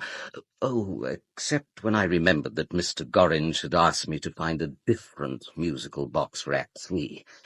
Lady Ralston had apparently taken a dislike to the one used in rehearsal. I came into this room to fetch it from the chiffonier. And what did you do with it? I put it next to the other on the props table backstage. Shortly afterwards, Mr. Gorringe arrived, and we checked over the props together. How long afterwards? Oh, it might have been 2:15. Might have been. I wasn't checking the time, sir. All right. And then? Then it was time to go to the quay to meet the launch, bringing the rest of the cast from Spaymouth. Mr. Gorringe and I showed the gentlemen to their dressing rooms, and my wife and Miss Talgoth took care of the ladies. Then I went to the dining room to collect the chairs together for the supper party. I was there when Mr. Gorringe came to tell me of Lady Ralston's murder. Munter. The most dreadful thing. I've just come from upstairs. Lady Ralston is dead. Murdered. Murdered? What, in our house? In her bedroom. But how, sir? I'm afraid she's been battered to death. I've just left her. Sir George and Miss Grey are still up there. Now, you must go down to the quay and prevent all those guests from landing. Yes, sir, of course. Immediately. I'll come down as soon as I can and explain why the performance has been cancelled. I can see the launches from here, sir. How far away are they? I'd say 3/4 of a mile. Oh, then there's plenty of time for you to get down to the landing stage. We simply can't have another 80 people on the island all milling about getting in the police's way. Yeah, I'm just about to telephone them. I'll get down there right away. What shall I say, sir? Well, you'd better tell them Lady Ralston has been killed. If they ask how, say a blow to the head. There's no need to harrow them unnecessarily. In the event, I wasn't required to tell them anything, since Mr. Gorringe had joined me by the time the launches arrived. A blow to the head. You've seen the body? No, sir. Mr. Gorringe locked the bedroom. But you've no doubt formed some opinion as to how the blow to the head was inflicted? Well, I did wonder whether it was connected with the missing marble hand. Mr. Gorringe found the display case forced in the early hours of this morning. But you saw and heard nothing? No, sir. I was busy in the kitchen. There's been murder here. Bloody murder of a defenceless woman. If there's anything you know, I expect to be told it. Clear? Perfectly, sir. Corsey Island is used to murder, and the murderers have seldom been brought to justice. Perhaps you and your colleagues will have better luck. You'd known Lady Ralston from childhood, sir? Our fathers were both in the diplomatic service, but I saw little of Clarissa in recent years, until I inherited this island from my uncle. We met at a theatrical first night. And she suggested that you might stage a play for her? No, I really can't remember who suggested that first. And the marble limb? That was last seen by you when? At about 11:30 last night. When I went to the kitchen at 6:45 this morning, I found the lock forced and the hand missing. All members of the house party had seen it and knew where it was kept? All except Simon Lessing. Ah, yes. The boy must have resented his father's marriage to Lady Ralston, on his mother's account, if not his own. Oh, it was 6 years ago, and I doubt if he resented it enough to pick this moment to bash his stepmother's face in. Does Sir George know you suspect the boy? I never said I suspected him. But I do find everyone's concerted measures to protect him interesting. It's only natural. He was very shocked when I broke the news to him. His own parents are dead. He was devoted to Clarissa. It strikes me, sir, that you've taken a lot of trouble for Lady Ralston, one way or another. Putting on the play for her, restoring the theatre, entertaining her guests. Must have been an expensive business. Happily, I'm not a poor man. And since you raised the matter, the theatre was restored for my own satisfaction, not Lady Ralston's. She wasn't hoping that you might partly finance her next professional appearance. What's the theatrical jargon? Be her angel? That particular angelic role has never attracted me. There are more amusing ways of losing money. But if you're trying tactfully to suggest that I may have owed Clarissa a favour, you're perfectly right. It was she who gave me the idea for my bestseller. Autopsy, in case you're one of the half-dozen who haven't heard of it. No, Inspector Grogan, you've been gossiping with the wrong theatrical people, I'm afraid. Not Ivo Whittingham, by any chance? It would be accurate to say that Clarissa and I were lovers for a period of about 6 years, as opportunity and her whim dictated. And did her husband know? Husbands, Inspector. Our relationship outlasted more than one marital episode. But if it's George Ralston you're interested in, I never told him. Tell me what she was like. Was going to say you've seen her face, but of course you haven't. Pity. One needed to know the physical Clarissa to get any clue about her. She lived intensely in and through her body. The rest is a list of words. Egocentric, insecure, clever, kind or cruel as the mood took her, restless, unhappy. But she had certain skills which a gentlemanly reticence inhibits me from discussing. She probably gave more joy than she caused misery. That can't be said of many of us. I once said of the words of Thomas Malory, Launcelot speaking to Guinevere, "Lady, I take record of God, in thee I have had my earthly joy. I don't take them back, whatever she may have done." Whatever she may have done? A form of words merely. So you mourn her? No, but I shan't forget her. Why are you here, sir? Here?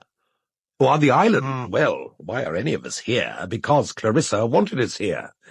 I, at least, was commissioned by one of the Sunday papers to do a piece on the island and the theatre, but as for the others, the boy, for instance, Simon Lessing, he didn't seem to have a notion as to why he was invited. I think Clarissa might have wanted to show me off. My piano playing, I mean. She liked to impress people. Are you happy living with Sir George and his wife? Very, sir. When I'm with them. Mostly I'm at school. It's term time now, isn't it? Yes. I had to have special leave to come to the island. And how did this special relationship with Lady Ralston come about? It was after my mother died. I went to live with my uncle and his family, and that's where Clarissa came to see me in the summer of 1978, and agreed to take care of me. I wasn't adopted. Clarissa became a sort of foster mother, I suppose. She took over the whole responsibility for bringing me up. And you welcome that arrangement? Very much so. I wasn't very happy living with my uncle and aunt. Right then. Suppose you tell us exactly what you did between 1 and 2:45 today. Well, I wanted to go for a swim before the play. So, after lunch, I went up to change. I put my swimming trunks on under my jeans. Clarissa had warned me not to swim too soon after the meal, so I went for a walk on the beach first for a bit. What time did you actually go into the water? Oh, just about 2 o'clock, I suppose. I swam for about half an hour. I came out, dried, and got dressed. I was on my way back to the castle when Mr. Gorringe saw me and came down. He told me about Clarissa. What can you tell us about the arm of the dead princess? Do you mean in the church? Well, there were skulls in the crypt, but... A marble limb. Someone took it from Mr. Gorringe's display case outside this door. I don't think I've seen it, sir. I'm sorry. Oh, of course the woodcut's mine. I brought it to Courcy because I thought Ambrose Gorringe would be interested in it. I thought it might be valuable. I hope you're not suggesting that I sent it to Clarissa, or that I'm in any way involved in those other messages. I'm making no such suggestion, Miss Lyle. Good. Perhaps, though, you'd be kind enough to tell me what you did this afternoon. Very well.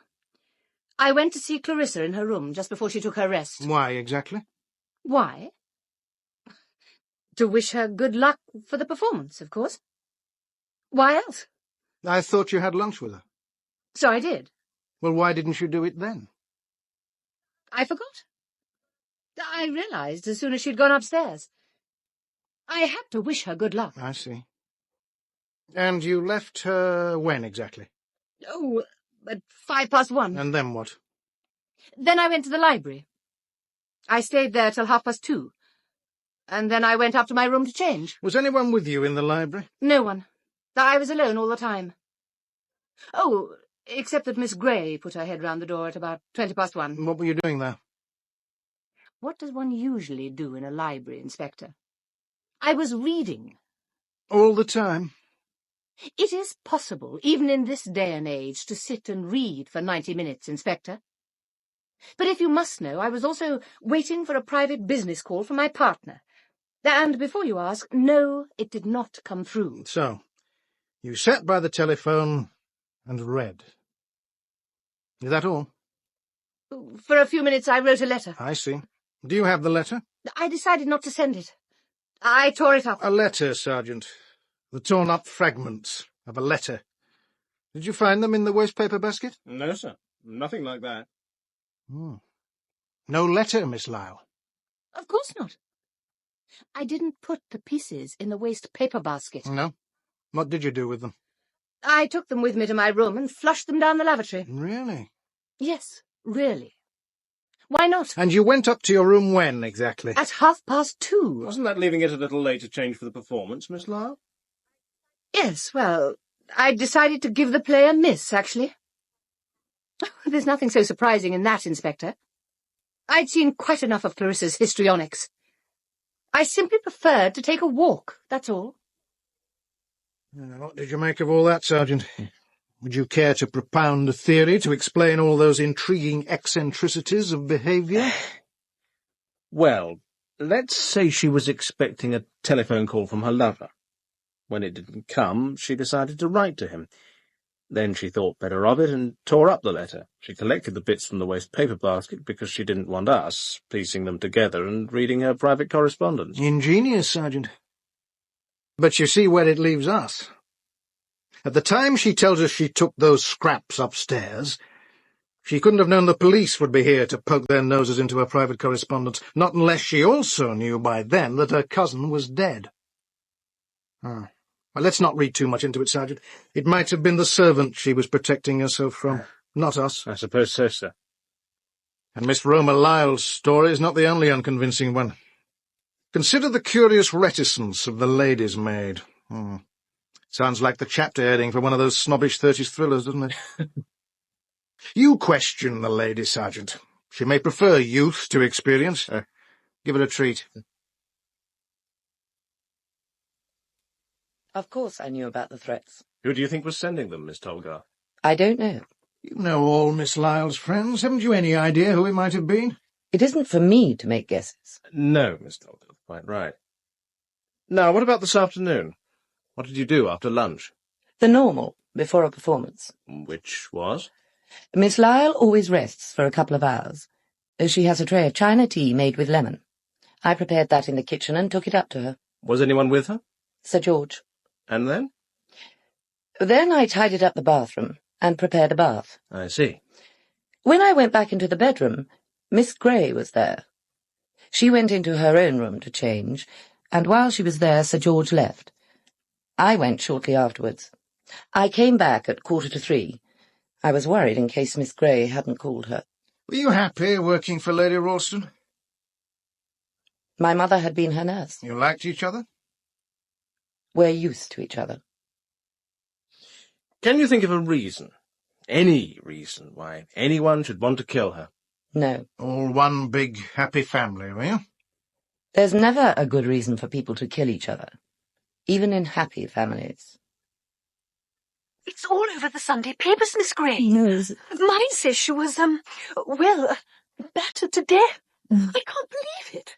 And it's so horrible for you, Miss Grey. Well... Her husband, too, of course. Yes. Such a nice man when he called at the office.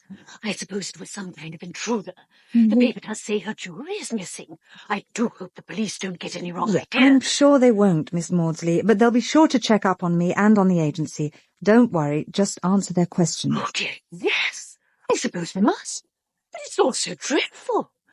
Am I to show them everything? Well... Suppose they asked to see the accounts. I did try to balance the petty cash on Friday afternoon, but it didn't quite, I'm afraid. I don't think the police will be interested in the petty cash, Miss Maudsley. They're more likely to ask about Sir George Ralston's visit.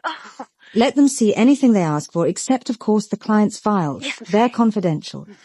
And, Miss Maudsley, do tell Bevis to try not to be clever. Yes, Miss Grey. I'll ring again in a day or two. Bye. You could cut the atmosphere in this place with a knife.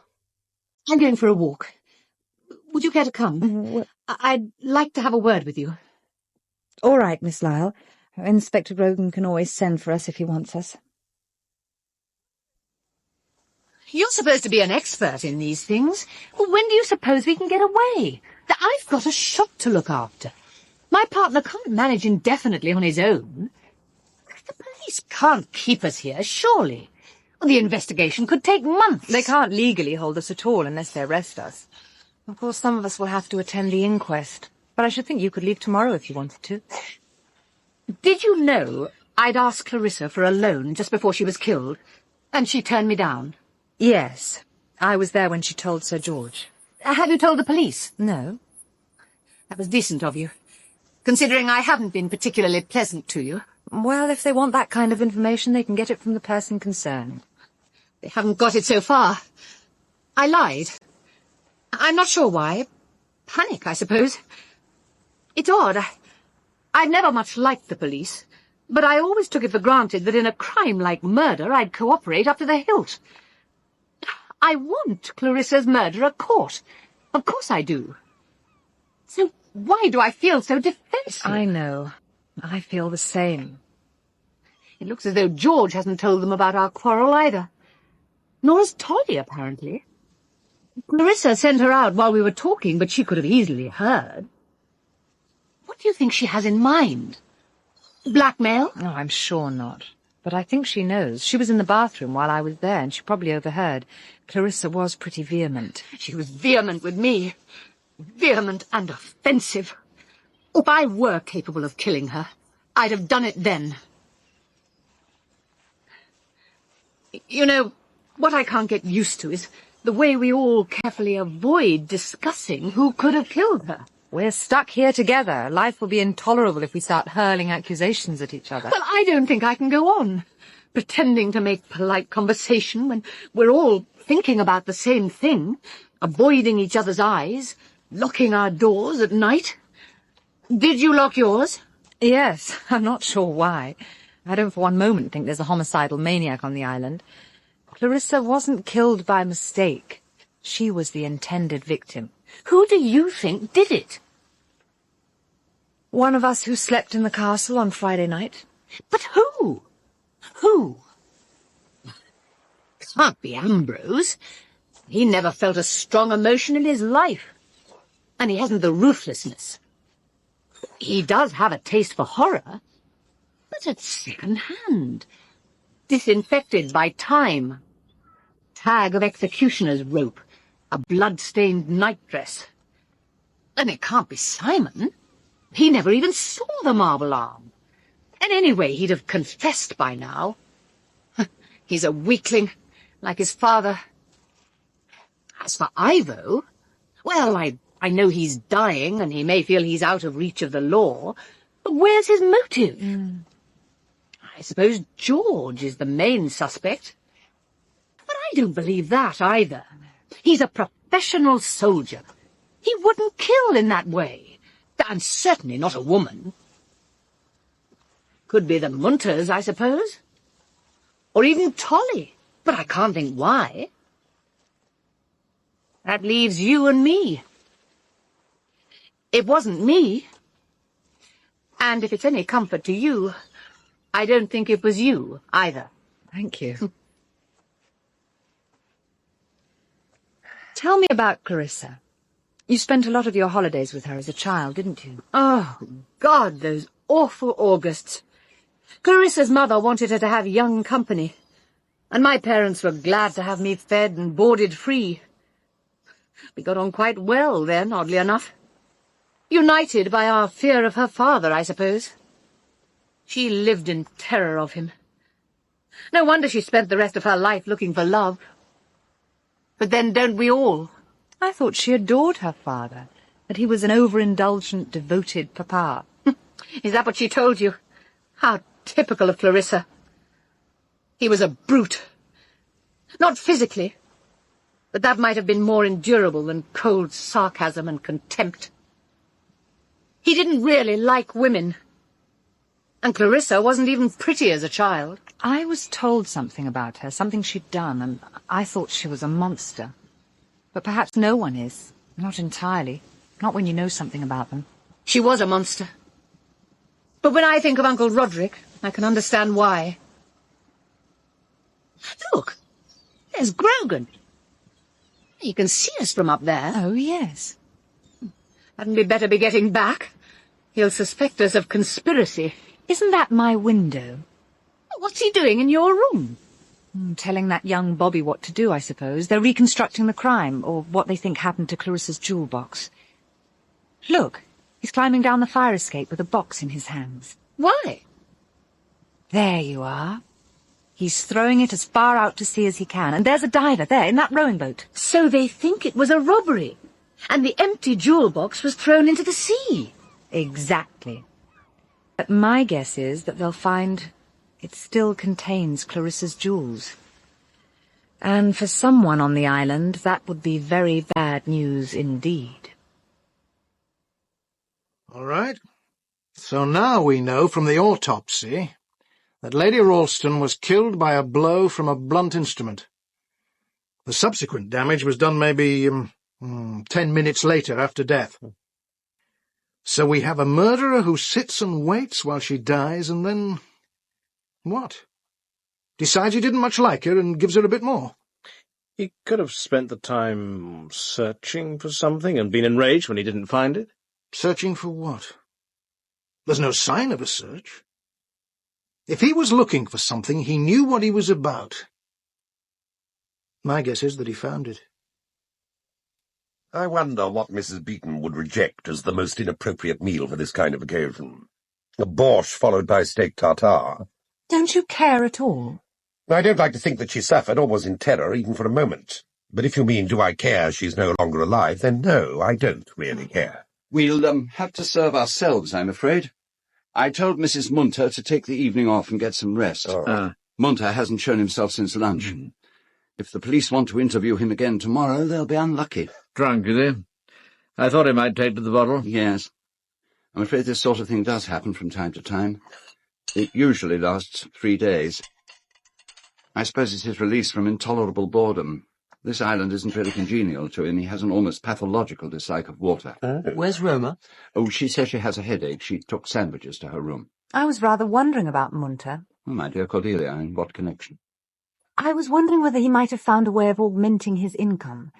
Perhaps a little smuggling on the side. Oh? The Devil's Kettle would be a useful unloading point. I noticed he keeps the trapdoor bolts very well oiled. Oh, what a little detective you are, to be sure. And on Friday night I saw a light flashing out to sea. I wondered if it were acknowledging a signal. Well, Corsie is traditionally a smuggler's haven, and most sailors in these parts do a little amateur smuggling. Oh, it wouldn't amount to much, a few casks of brandy, perhaps. Not that Munter is a sailor. He can't even swim. What? God, there's someone in the garden. He wants to get in. He's trying to get in. Dear heaven, it's Munter. He's gone berserk. You! You're drunk, man. Murderer! Go to bed and sleep it off. Murderer! I'm so sorry, George. Of course he's not responsible. Now, come on, Munter. Come on, you're a bit past it tonight. Let me help you upstairs. Give me a hand, Simon. Yes, of course. Poor boy. God, she was a bitch. What? Now, come along, old fellow. Come on. I'm so sorry, everybody. I've never known Munter behave in quite such a spectacular way before. Can't imagine what's got into him. Extraordinary fellow. Knew a chap at Sandhurst drank like that. Oh, what happened to him? Fell into his own swimming pool and drowned. Drunk at the time, of course. Sir George! Sir George, are you there? What is it? What's happened? There's been an accident, or worse. Worse? What's all the noise about? It's the fire! Sir George! Cordelia, what's up? Are we all here? Oh, where's Simon? I'm here. Oh, that's all of us accounted for, then. Listen, everybody. I think... What? What is it? Well, I could see the pool's just below my window. There's someone in it. In it?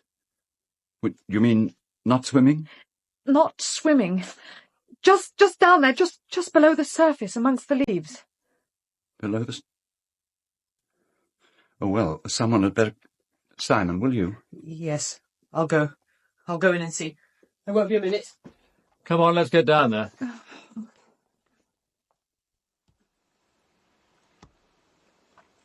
No, it's no good, Simon. He's dead.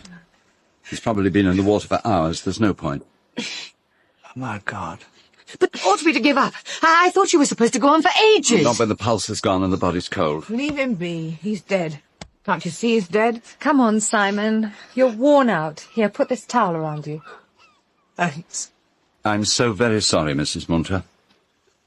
When did it happen, do you know? How can I tell, sir? I don't sleep with him when he's drunk. No, of course not. But you must have heard him go out. He left his room just before 3:30. Well, we'd better get him indoors. Yes, but ought we to move him? Isn't it usual to leave the body till the police arrive? But that's only in a case of murder. This is an accident. He was drunk and he fell in and was drowned. It's perfectly obvious. I don't think it matters if we move him. It isn't as if we found him like this. Oh, I almost forgot. There's some kind of box down there wedged among the underwater plants. I felt it when I released the body. Should I bring it up? The jewel box! No, I don't think so. It felt larger, and I'm pretty sure it was smooth. He must have dropped it as he fell. Do you mind going down a second time? I'm all right now. I won't be long. I'll soon get it. Can't we at least cover him up? Of course. Could you fetch something from the house? Why, Cordelia? She's not your servant. Munter was. And you can't even bring yourself to say you're sorry he's dead. You didn't care about Clarissa, and you don't care about him. Nothing touches you. And who are you, for God's sake?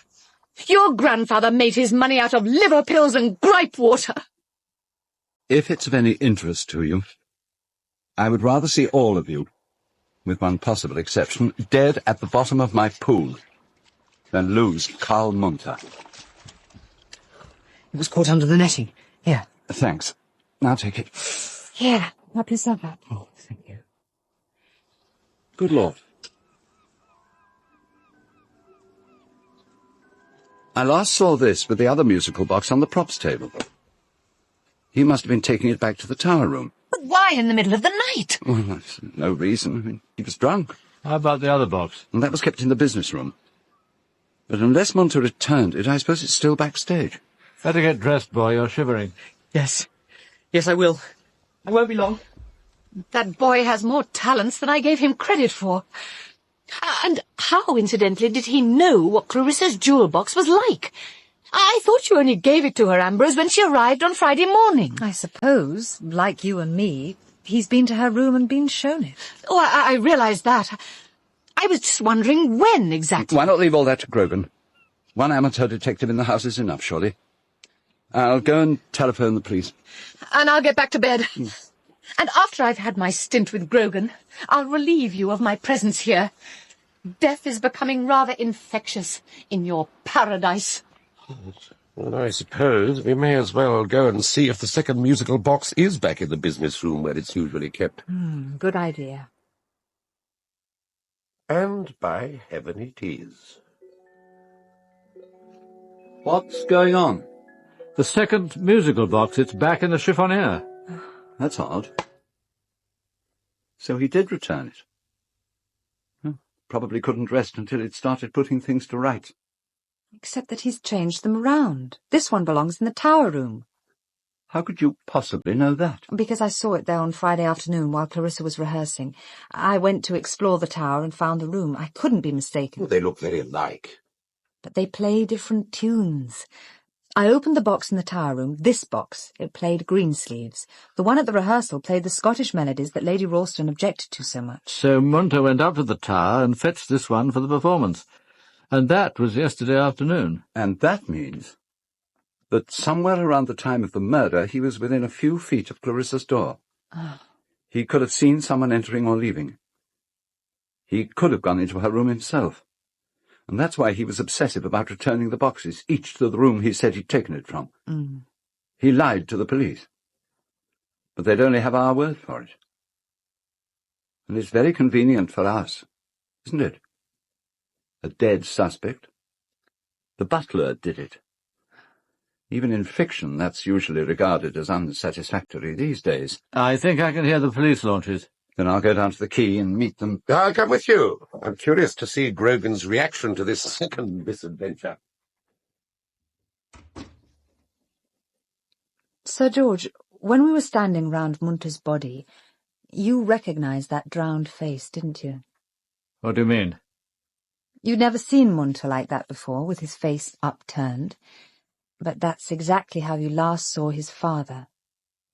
Wasn't it? Dead. Drowned. Blythe. Carl Blythe.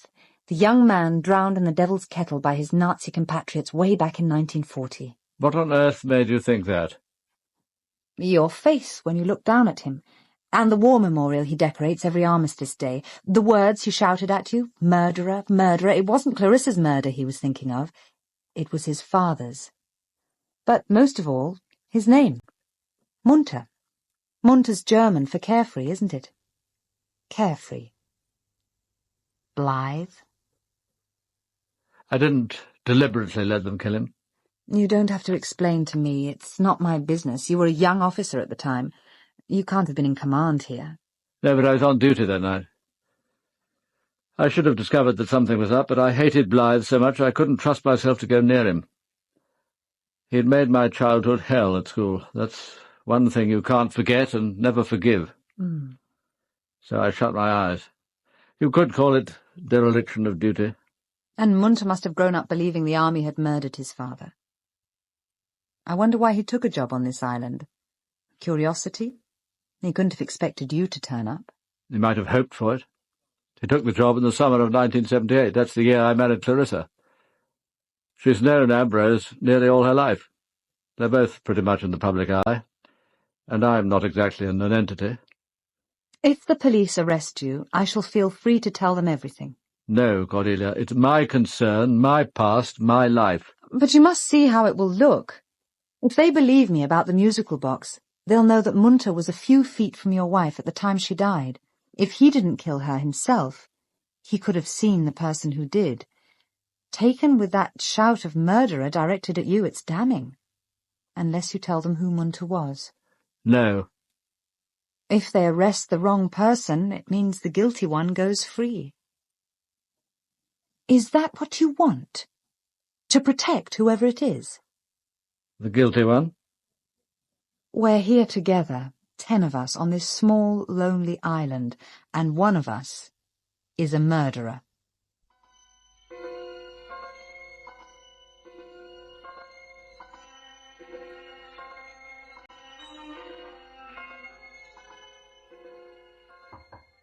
Come in. Do you mind if I talk to you? There are things I must ask you. Please, sit down. I want you to tell me how Clarissa looked when you found her. I keep lying awake and imagining. Didn't the police tell you, or Sir George? No. I asked Ambrose, but he wouldn't say. I'm afraid her face was completely destroyed.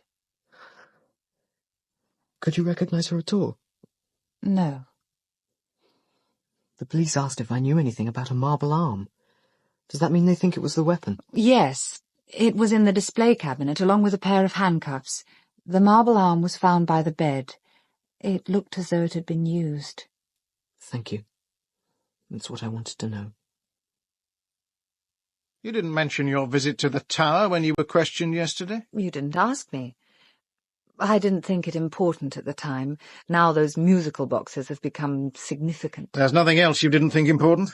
I've answered all your questions as honestly as I can. That's not quite the same thing, is it, Miss Grey? Inspector, I'd like to go into Spaymouth this afternoon. I want to get off the island for a bit. Will that be all right? Of course. But don't forget you'll have to be in Spaymouth tomorrow at 2 for the inquest. It won't take long. We'll be asking for an adjournment. But you were the one who found Lady Ralston's body, and you were the last person to see her alive. The coroner will want you there. Mrs. Munter? Mrs. Munter, are you there? Come in, Miss Grey. I didn't mean to bother you. I just wanted to see that you were all right. And I'm going into Spaymouth shortly. Is there anything I can get you? Thank you, no. And I'll be with you in the boat, likely enough. I'm leaving, miss. I'm getting off the island. I know how you feel, but if you're frightened, I could share a room with you tonight. I'm not frightened. What's there to be frightened of? I'm leaving, that's all.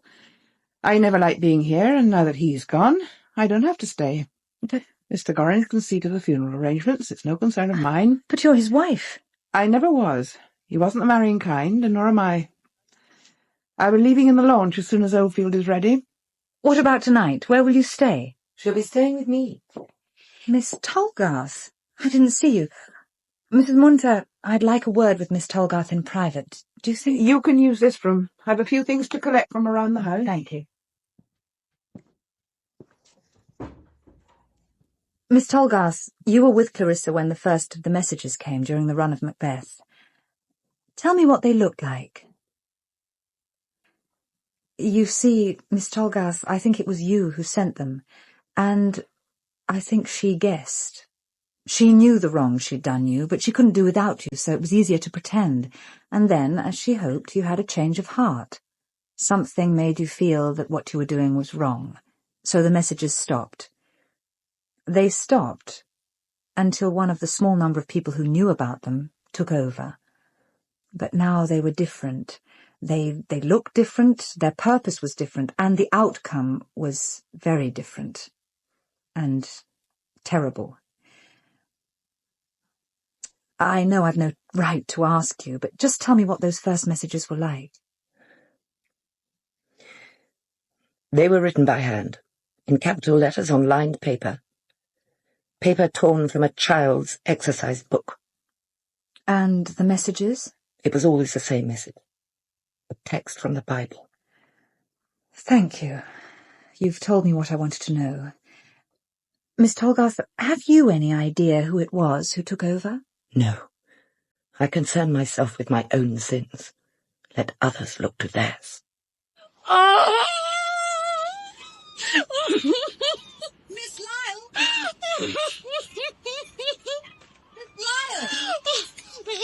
Thelma!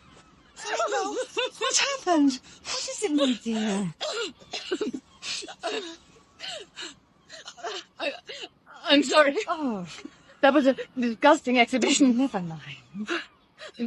I'm glad it's you, if that's any comfort. I'd like to help. You can't.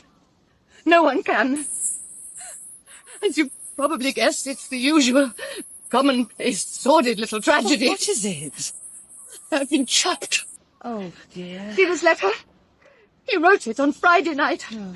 We only saw each other on Thursday. He must have known then what he was going to do. When did this arrive? I just got it from Oldfield. He brought the post over in the launch. Go on, read it. Oh. If he hadn't the decency to tell you to your face, he isn't worth loving. What's worth to do with love? Oh, God, why couldn't he have waited? He wrote a day too soon. I told him I'd get the money. I told him. Now it's too late. He was the only man who's ever wanted me. I knew why, of course. You can only deceive yourself so far. His wife doesn't much enjoy sex, and I was always available. Oh, dear. All right, don't look like that. I don't expect you to understand. You can get love whenever you want it. That isn't true.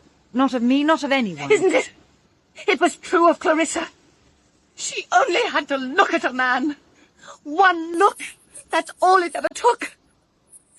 All my life I've watched her using those eyes. Oh. But she won't anymore. Never again. Never, never, never. Dear. It's all right. It's all right now.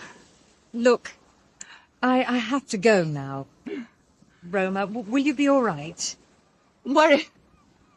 I shan't do anything stupid.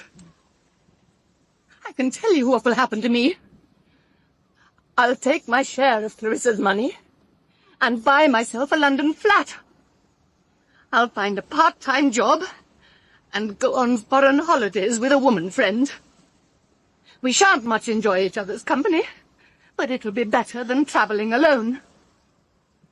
And every year I shall get a little more fussy about my comforts, a little more right-wing, a little more lonely, a little more dead.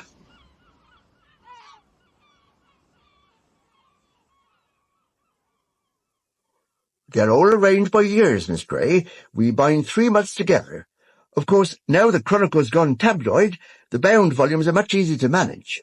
See, that's where the change starts, 1980. How far back does the paper go? Oh, the Speybath Chronicle was founded in 1862. It's been published without a break ever since. And still going strong? Oh, thank heaven. Oh, we've had our ups and downs, but we're part of a group now. The owners sold out soon after the centenary celebrations. Yes, we're holding our own against the free sheets. No, 1977, you said?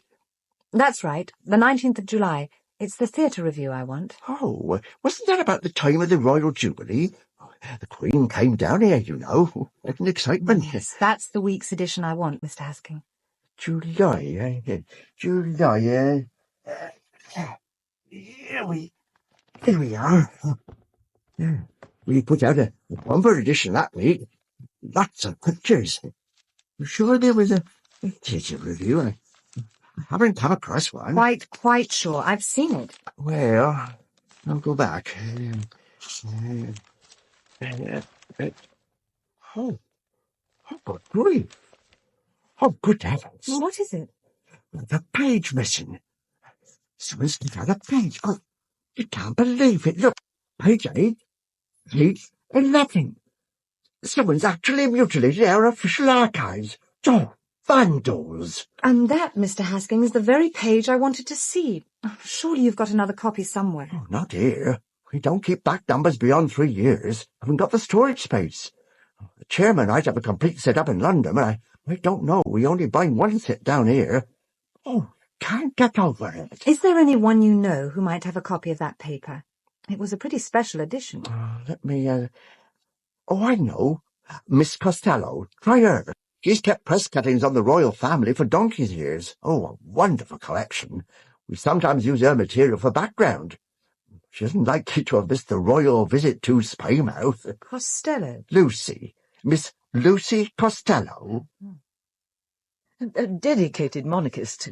That's a somewhat old-fashioned creature these days, I suppose, though there are an awful lot of us. You know, I've kept a complete record of every royal occasion for years and years. And when I say royal, I don't mean just our own dear royal family. Yeah. Just look at these scrapbooks. They go back 50 years, you know. I began my collection just after Daddy died. That was way back in the 1930s, well before the war. It was something to do, you understand. Yeah. I'm 85 now. No. Yes, I am, really? My dear. And now it's my main interest. Oh, I do hope it hasn't become an obsession. I shouldn't like to think that I was obsessed. It's all arranged by years, you know.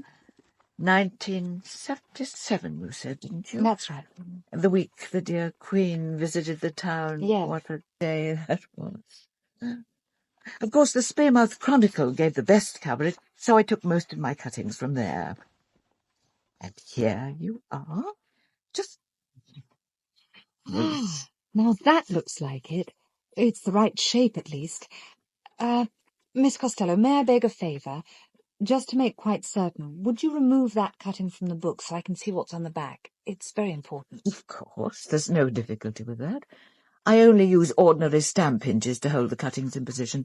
I can easily replace them. Just one moment. There we are. And on the back, Clarissa Lyle triumphs in Vatican revival. What you wanted to see? Yes, and no, it confirms that it's the right cutting, but this picture on the other side. Crowds waiting for the Queen. Now, what? I see. He was there. It's him. Could you recommend a firm of local solicitors? Well, I've heard Beswick, Turner and Harrison are considered reliable. But you'd be wise to hurry. Little activity goes on in Spaymouth after 5 o'clock. Oh. I need some legal advice, general legal advice. Do you offer that kind of service? Well, it isn't usual, and I'm not sure it's altogether wise. Solicitors are rather like doctors, you know. We can't really generalize. Each case is unique. But go ahead. You don't mind if I feed the tropical fish, do you? I want to know about tax avoidance. Do you mean tax avoidance which is legal, or tax evasion which isn't? Oh, look at him, isn't he a beauty? That's the Dawn Tetra, an expensive little fellow from British Guiana. He's very beautiful, but I don't much enjoy tropical fish in tanks, and it's tax avoidance I'm interested in. Suppose I came into a very large sum of money, all in one tax year. Is it the fish or the tanks you object to, or perhaps both? They're perfectly happy, I assure you. Their small world has been scientifically devised for their comfort, unlike ours. Now then, this large sum of money, you're not contemplating a bank raid, are you? I mean earned income. Money from a successful play or novel, for example. Well, if you were sensible, you would arrange your contract so that you didn't receive it all during the one financial year. But suppose I didn't expect it to be so successful. Then you could avoid paying tax on it by becoming non-resident for the whole of the subsequent financial year. You see, those sort of earnings are taxed retrospectively. Could I come home for a holiday or weekend? Not even for a day. If you as much as stepped foot on UK soil during those 12 months, you'd become liable for tax on all your earnings in the preceding year. And if I made a quick visit and concealed it from the Inland Revenue? Then you would be prosecuted for attempted fraud. And what would the tax be? Well, the present top rate on earned income is 60%. What was it in 1977? In those unregenerate days it was rather more. 80% or more on an income of over £24,000. So I could be ruined. Bankrupt, you mean? Indeed you could, if you'd been so ill-advised as to spend all your previous year's income in advance, on the assumption you'd avoided the tax. I hope you're not in that precarious situation. Hello? If you're setting out fishing, could you land me on Corsi Island? I'm staying there and the launch hasn't come back for me for some reason. It's terribly important that I get there. They say, a woman's been murdered there. Yes, that's right. Murdered woman. Nothing new for Corsi Island. I'll be fishing off the southeast point. I'll take you, if you're sure you want to go. Oh, I'm quite sure. Thank you very much.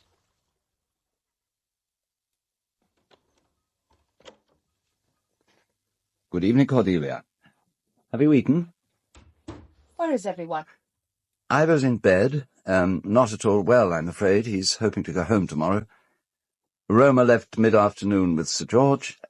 Simon's gone to bed, not hungry. Why didn't Oldfield meet me at Spaymouth with the launch? Oh, he or I must have misunderstood. He won't be back till morning. To all intents and purposes, we are alone. Do you know why I went to Spaymouth this afternoon? I went to find this cutting from the local paper. As I did wonder. Congratulations. I didn't think you'd succeed. Because you'd already cut it out of the newspaper archives yourself. Precisely. I destroyed it about a year ago. It seemed a sensible precaution. I found another. So I see. Oh, you look tired, Cordelia. Would you like some of this claret, or well, all right. brandy? Claret, please. I came back to the UK to visit my uncle. I was his heir, and he wanted to see me before he died. He was very ill. He didn't understand about tax-free years. He asked me to come, so I came.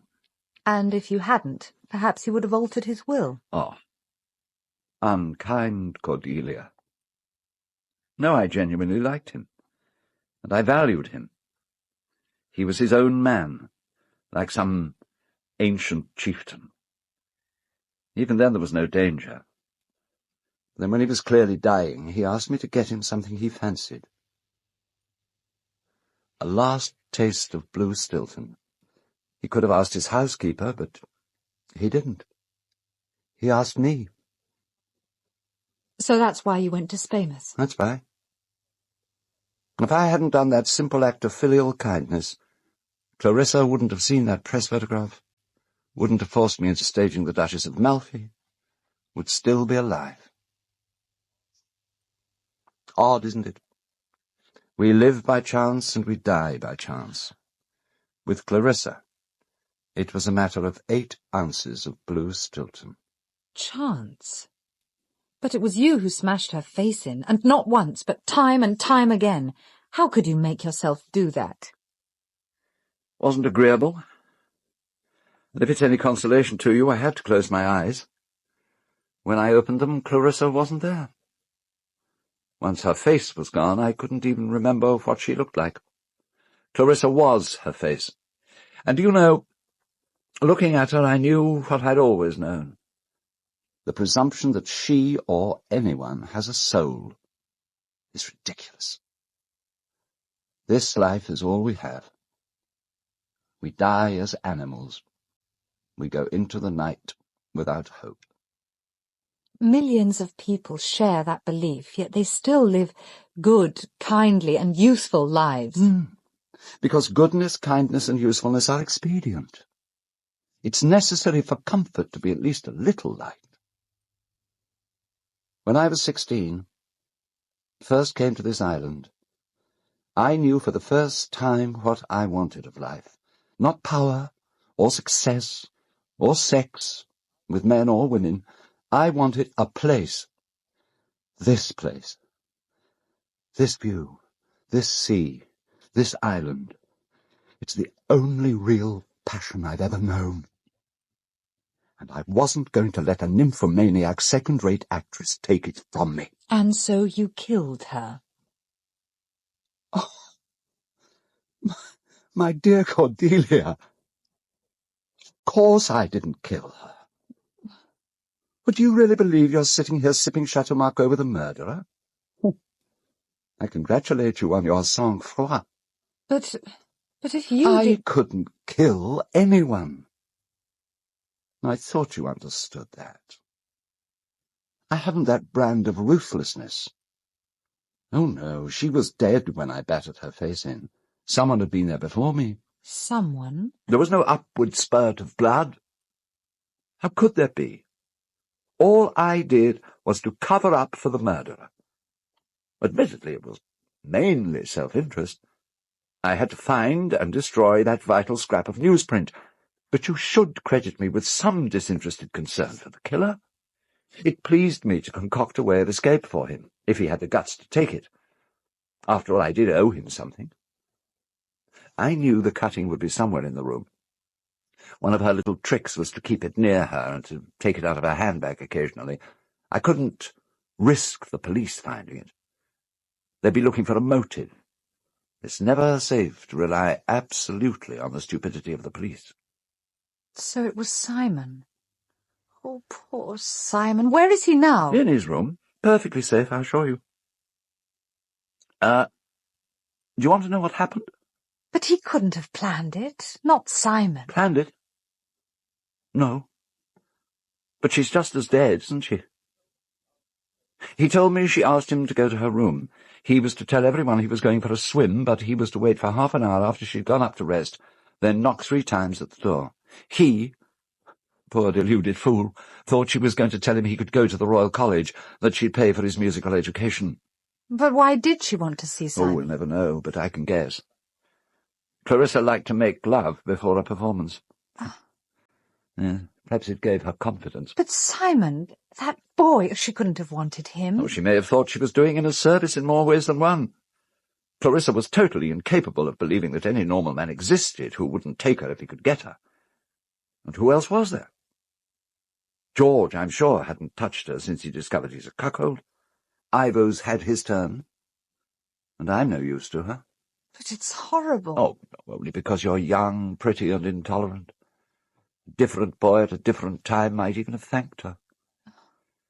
But Simon Lessing's a romantic. What she saw in his face wasn't desire, it was disgust. What happened? How did you find out? I changed much quicker than I told Grogan. I was actually leaving my room just after 20 to 2. At that moment, Simon came out of Clarissa's door. It was complete chance. We stared at each other. His face was ghastly. Thought he was going to collapse. I pushed him back into the bedroom and locked the door. He was wearing only his swimming trunks, and I saw his shirt and jeans in a heap on the floor, and Clarissa was lying sprawled on the bed. he'd brought the jewel box crashing down on her skull. But why? Did he say why? Oh, not very coherently. But neither of them had got what they wanted. Clarissa had taunted him with his sexual failure. She told him he was as useless to her as his father. And I think that was the moment when she lay there, half-naked on the bed, smiling at him, mocking him and his dead father together, destroying all his hopes. That was the moment that his control snapped. He seized the jewel box, the only weapon to hand, and brought it down. And after that? I told him precisely what he must do. I schooled him in his story to the police. I took him into Clarissa's bathroom and washed off the small spot of blood. Then I found the newspaper cutting. It didn't take long.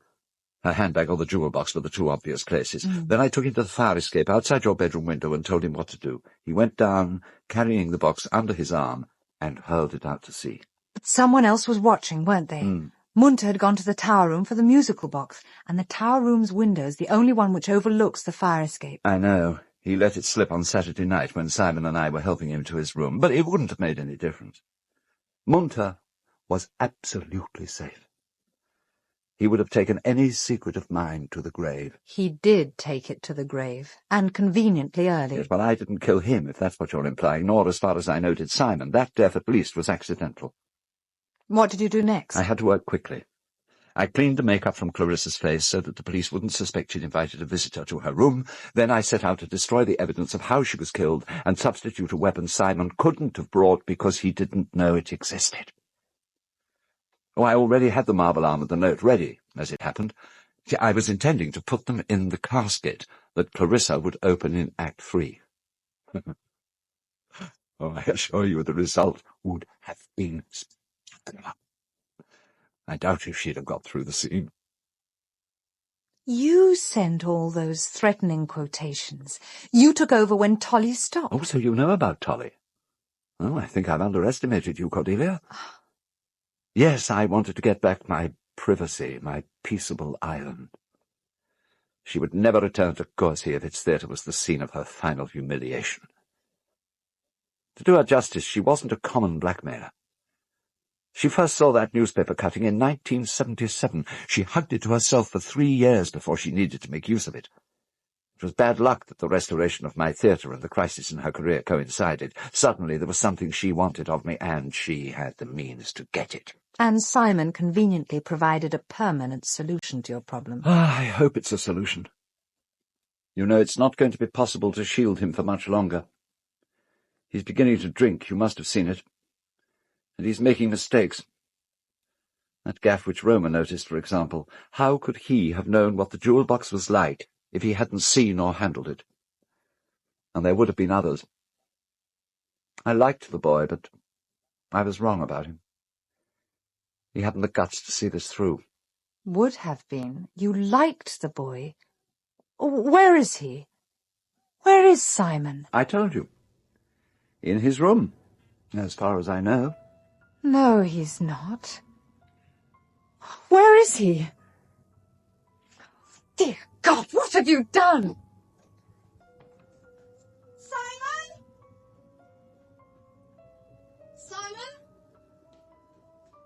Simon! Simon? Simon! Simon! Simon? Simon! Simon!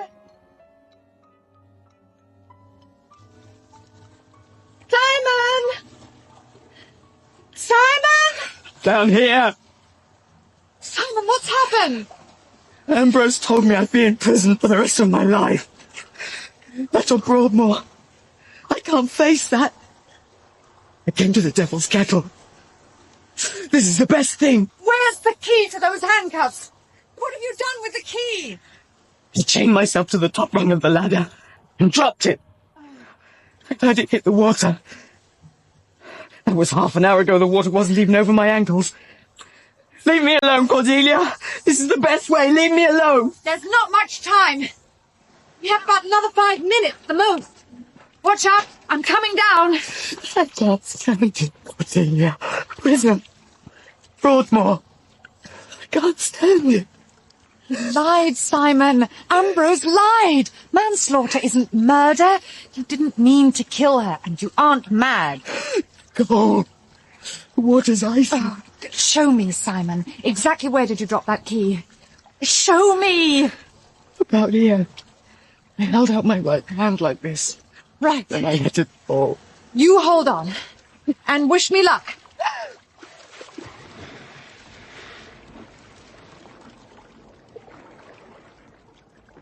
We go into the night, Cordelia. No reward. No punishment. No afterlife. Nothing but darkness. And we go without hope. Got it. Keep your head high. What was it? I was there when Monta fell in. I could have saved him. I ran away. I pretended I hadn't seen. I'm not worth it, Cordelia. Don't think about that now. We've got to get you out of here. Now, if I can reach your hand... There. Now then. I'm so sorry, Cordelia. Oh, no. Oh, no. God, no. Open the trapdoor. Open it. This is it. We're done for, aren't we? Perhaps. There's still a chance. We can swim for it. Come on, Simon, while there's still air enough. Now you go first. I'll be behind you. Ready? Now!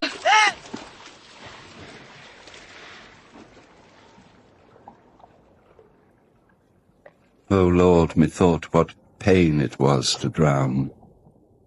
What dreadful noise of waters in mine ears. What ugly sights of death within mine eyes.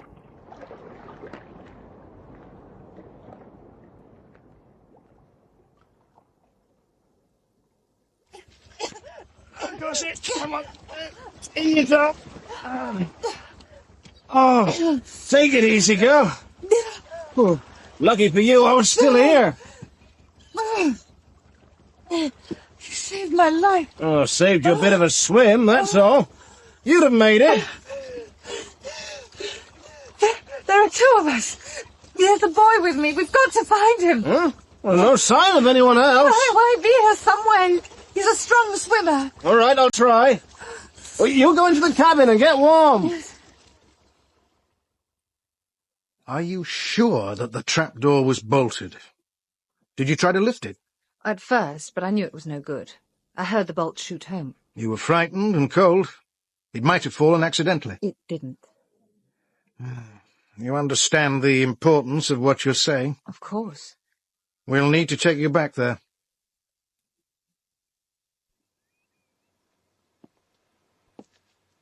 I missed you last night. Police told me they found a hotel for you on the mainland. I hope it was comfortable. Comfortable enough. I can't remember much about it. You've, told them everything, of course? Of course. I can almost smell their exhilaration. The case very nearly wrapped up. At the moment, I imagine they're still testing the trapdoor, trying to decide whether it could have crashed down accidentally, whether you really could have heard the bolts shoot home. Now, after all, when they returned here last night, in a state, I might say, of some excitement, they found the trapdoor closed, but not bolted. And I don't think they'll get any identifiable prints from the bolts, do you? You killed Simon, and you tried to kill me. Me! My life counted for less than your comfort, your possessions, your private world. But it isn't true. No one tried to kill you, Cordelia. No one shot back those bolts. When you climbed down to Simon, you didn't prop it up completely. It fell. You were terrified, cold and exhausted. You hadn't the strength to shift it. And what about the motive? The photograph in the Chronicle? What photograph? Oh, don't tell me you haven't discovered that it's missing from your shoulder bag. The woman I borrowed it from will remember. She'll tell the police. And even if they manage to locate another copy, which is doubtful, what will one 10-year-old smudged newspaper photo prove? Simon Lessing is dead. He killed himself after killing Clarissa. He confessed that to me before he disappeared. He fractured her skull, and he beat her face to a pulp in his hatred and disgust. Last night, unable to face what he'd done, he tried to kill himself. Despite your heroic attempt to save him, he succeeded. That is my story, and nothing you choose to fabricate can disprove it. I won't yield an inch, now or later. I suppose if you opt out long enough from human concerns, from human life with all its messiness, you opt out also from human pity. Your visit to Corsi Island was not as happy as I would have hoped. I wish it could have been otherwise.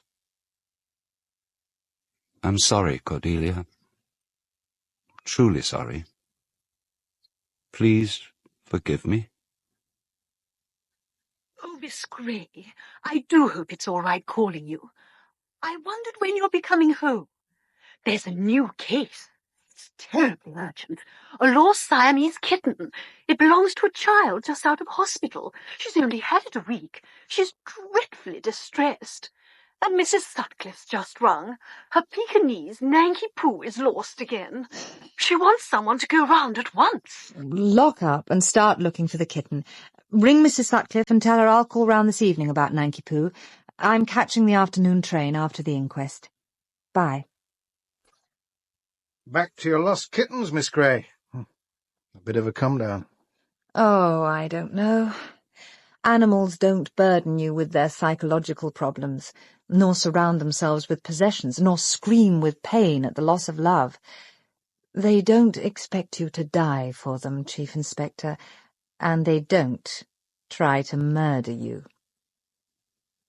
John Moffatt, Ambrose, Norman Rodway, Whittingham, Richard Vernon, General Ralston, Patricia Garwood, Roma, Richard Pierce, Simon, Geoffrey Whitehead, Inspector Grogan, Avril Clark, Tolly, Richard Tate, Munter, Anna Cropper, Mrs. Munter, David Googe, Sergeant Buckley, Brian Miller, Beswick, John Warner, Hasking, Joan Matheson, Lucy Costello, and Marcia King, Miss Maudsley. The Skull Beneath the Skin was